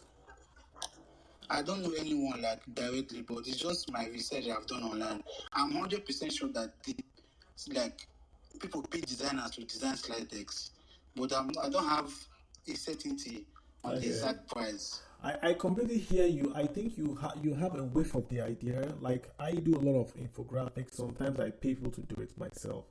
But you need to put some flesh behind what you're saying. I think you've got a good idea. If you had said, for instance, I do 3, and a guy down the road does 15, he works with some bankers, or even the guys on social media, per infographic, they pay 200 or 3,000. I think you start to get the sense of a business case, because folks that are listening want to see if they can invest or help or grant or even learn from what you're saying. So permit me to say this, right? Do some research. Try to do your own business plan. It doesn't have to be complex. Just how many do you think you do in a day or in a week? What would it cost you to do it? What would you make? So if you come back, because we're definitely going to have this space again, you can have that information and possibly get someone that will sponsor your business. Can we agree to stop on this note? Okay, so if I'm to understand you, are you saying that I should find the exact prices people are charging? You need to have an idea of what you want to do, right? It's a good idea, but we don't want to do ideas because just the fact that I want to go into, there are lots of people that want to get assistance in quote and investment. I want to focus on guys that are already doing stuff and want to scale or. Ideas are nice, but I don't want to do ideas. Do you get the point I'm making? I want to get numbers. Yeah, I want to get numbers from you. This is what I'm doing, or this is what somebody is doing, and I want to go learn it. That way, it's easier for us to ask questions and sort of do due diligence. An idea is, yeah. You get. So I don't want to cut you off. I don't want to diminish what you're saying. I just want to get more numbers on the board. Okay, so I thought it was like ideas that you can start with 1 million. I didn't know you have to have something on. Oh no! If you look at the trend, we try to look at that the hashtag. You see, you get the idea of what people are saying. Everything is welcome. I'm just saying what you're saying. I actually want to hire you, but for a business, you need to tell me. Well, if I do this is how much I would need from you. This is how much I would make from you. This is going to be my cost. Do you get what I'm saying? You need to have. You can't just stop at an idea. You can't say, I want to do this. This is what it will cost me. This is what I think I would make. Numbers. Right? Okay, I have that. How did you get it?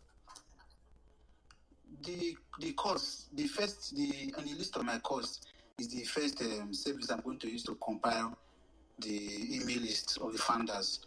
It's called Crunchbase. So I will do the 1 month subscription, which is about $99. Then the second cost is the domain for the website, which is about $100 to $145. Then the third cost is another service I wish to track emails that I'm sending, if it's opened and how many times it's been opened, so I can know if I should send the second email and so on. Then the last cost, where I am not 100% sure on, is if the business should be incorporated in somewhere like the US or the UK. So it might be easy to collect revenue. I hear you. Okay, I hear you. Okay, no problem. I hear you. I don't think you really understood what I was trying to get at with that, but I hear you.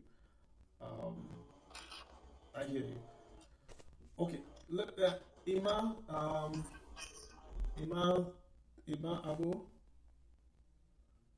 Abba. So someone says, if you're willing to answer a few questions and can share locations, he's willing to give you a grant. Wow, I'm happy, sir. Okay, sir. So DM hasn't responded. I know the questions he wants to ask you. So DM me, so I have your information there. Then when he responds, I can send it to you. All right, let me get Rhonda. Hi, Rhonda. Thank you, sir. You're welcome. Rhonda, what's up? Good evening, Kalu. Good evening, everyone in the house. Thank you for hosting this space. It's actually very educative. If for nothing, at least getting to hear other people speak about their businesses. I'm actually a girl child advocate. I center more on menstrual hygiene. I'm a trained menstrual hygiene coach. I dwell more on the making of reusable pad as an alternative to the conventional disposable pads that we have around. This is as a result of the hardship the rural girls go through in accessing the conventional disposable pad.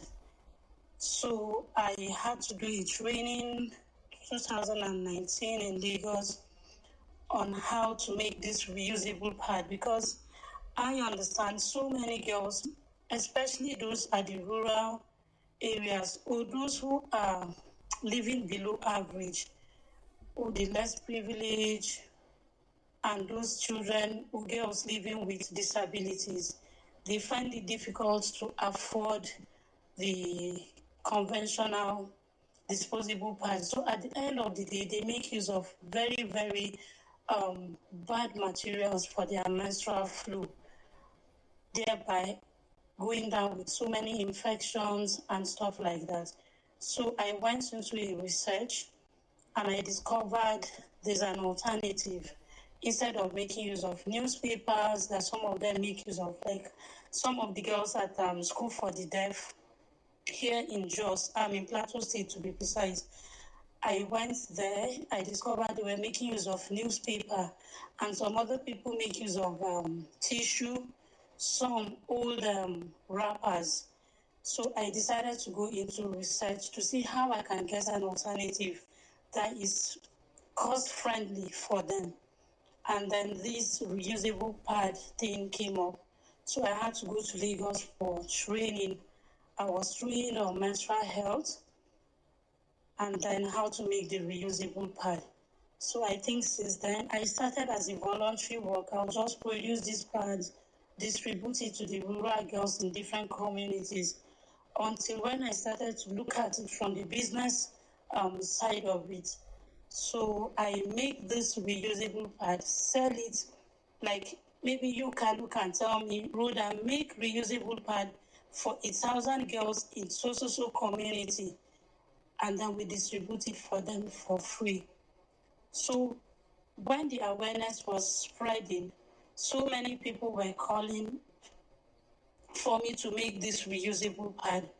And I learned how to make it using just needle and thread. That is the hand needle and thread. And if you will understand, it's actually very slow. Before you can finish one, it takes time. So I do this training in schools, communities. I have so many pictures to share on the journey so far. So when I started this as a business, I needed to get a sewing machine so it can aid the production. And every May 28th is usually marked as menstrual hygiene day. So at those times, I used to get high requests for this reusable pad from people that will want me to make and take it to their villages. Rhonda, let me just help you. How much is this? Question for you: what do you need? Okay, I need sewing machines. How much is a sewing machine? The what do they call it? The industrial machine is slightly over 300,000. That's the new, but the fairly used is around 250,000. So when you get this machine, you can make these pads. Is that it? At a cheaper price or more? At a cheaper price and at a very good time. Okay. Because most times I get to feel people who wants it because the production is slow, and I have girls that have shown interest in learning, so they enroll. There's a tailor close to my house, so most times when they come, we rent her sewing machine, then I train them for a period of 1 month and then release them off. So if I am able to get at least 2 of these machines, I will not just make this as a business, I will also empower other young girls that will learn it and take it back to their communities. So basically my most urgent need for the moment, if anyone can help me with it, is sewing machines, at least 2. All right. So, Rhonda, that's easy, and I'm pretty sure by the time you finish speaking, someone's going to send me a DM that I'm going to get you that machine. Give me information. Let me DM me the machine you want. Are you registered? Are you already a charity? Do you have a business? How are you set up? I'm set up as a business but not registered. I just sent my details for name search with Corporate Affairs Commission, and I was able, they picked a name for me. So I'm trying to raise funds to get it registered. Rhonda, send me information that I can use to verify all what you're saying. We'll get you the machines. But send it to me. DM it information to me. the works I've done so far in the past years. Just the information to verify all what you're saying. We'll get the machines for you. Yeah, it's. Okay. I don't look at it like a business. I'll get a few people. We'll do it as I don't want to call it charity, but I like the fact that you are going to use it, and then you also do the business but train people. So we'll do that for you. But send it to me to verify what you're doing. The money is not that much, but send it to me. I've trained almost 1,000 people with evidences, and I'll share that with you. Yes, send it to me. Yeah, send it to me via DM, and I will come back to you on that. I know lots of folks that will be honored and privileged to assist you in doing what you are doing. I appreciate what you're doing on a personal level, and I wish you the best. So send me that DM, right? Folks, yeah, I'm going to shut down the recording and then we can continue talking. Thank you guys for just hanging in here. We'll spend 3 hours listening to folks talk about their business, and it's been a pleasure. We will do more of this. Let's not lose hope. It's possible not just to start the business, but to feed and sustain your family and nation on this. So let's do more of this. This is what social media is for. To help, to support, to train, to invest. And on that note, guys, I'll see you guys on the other side.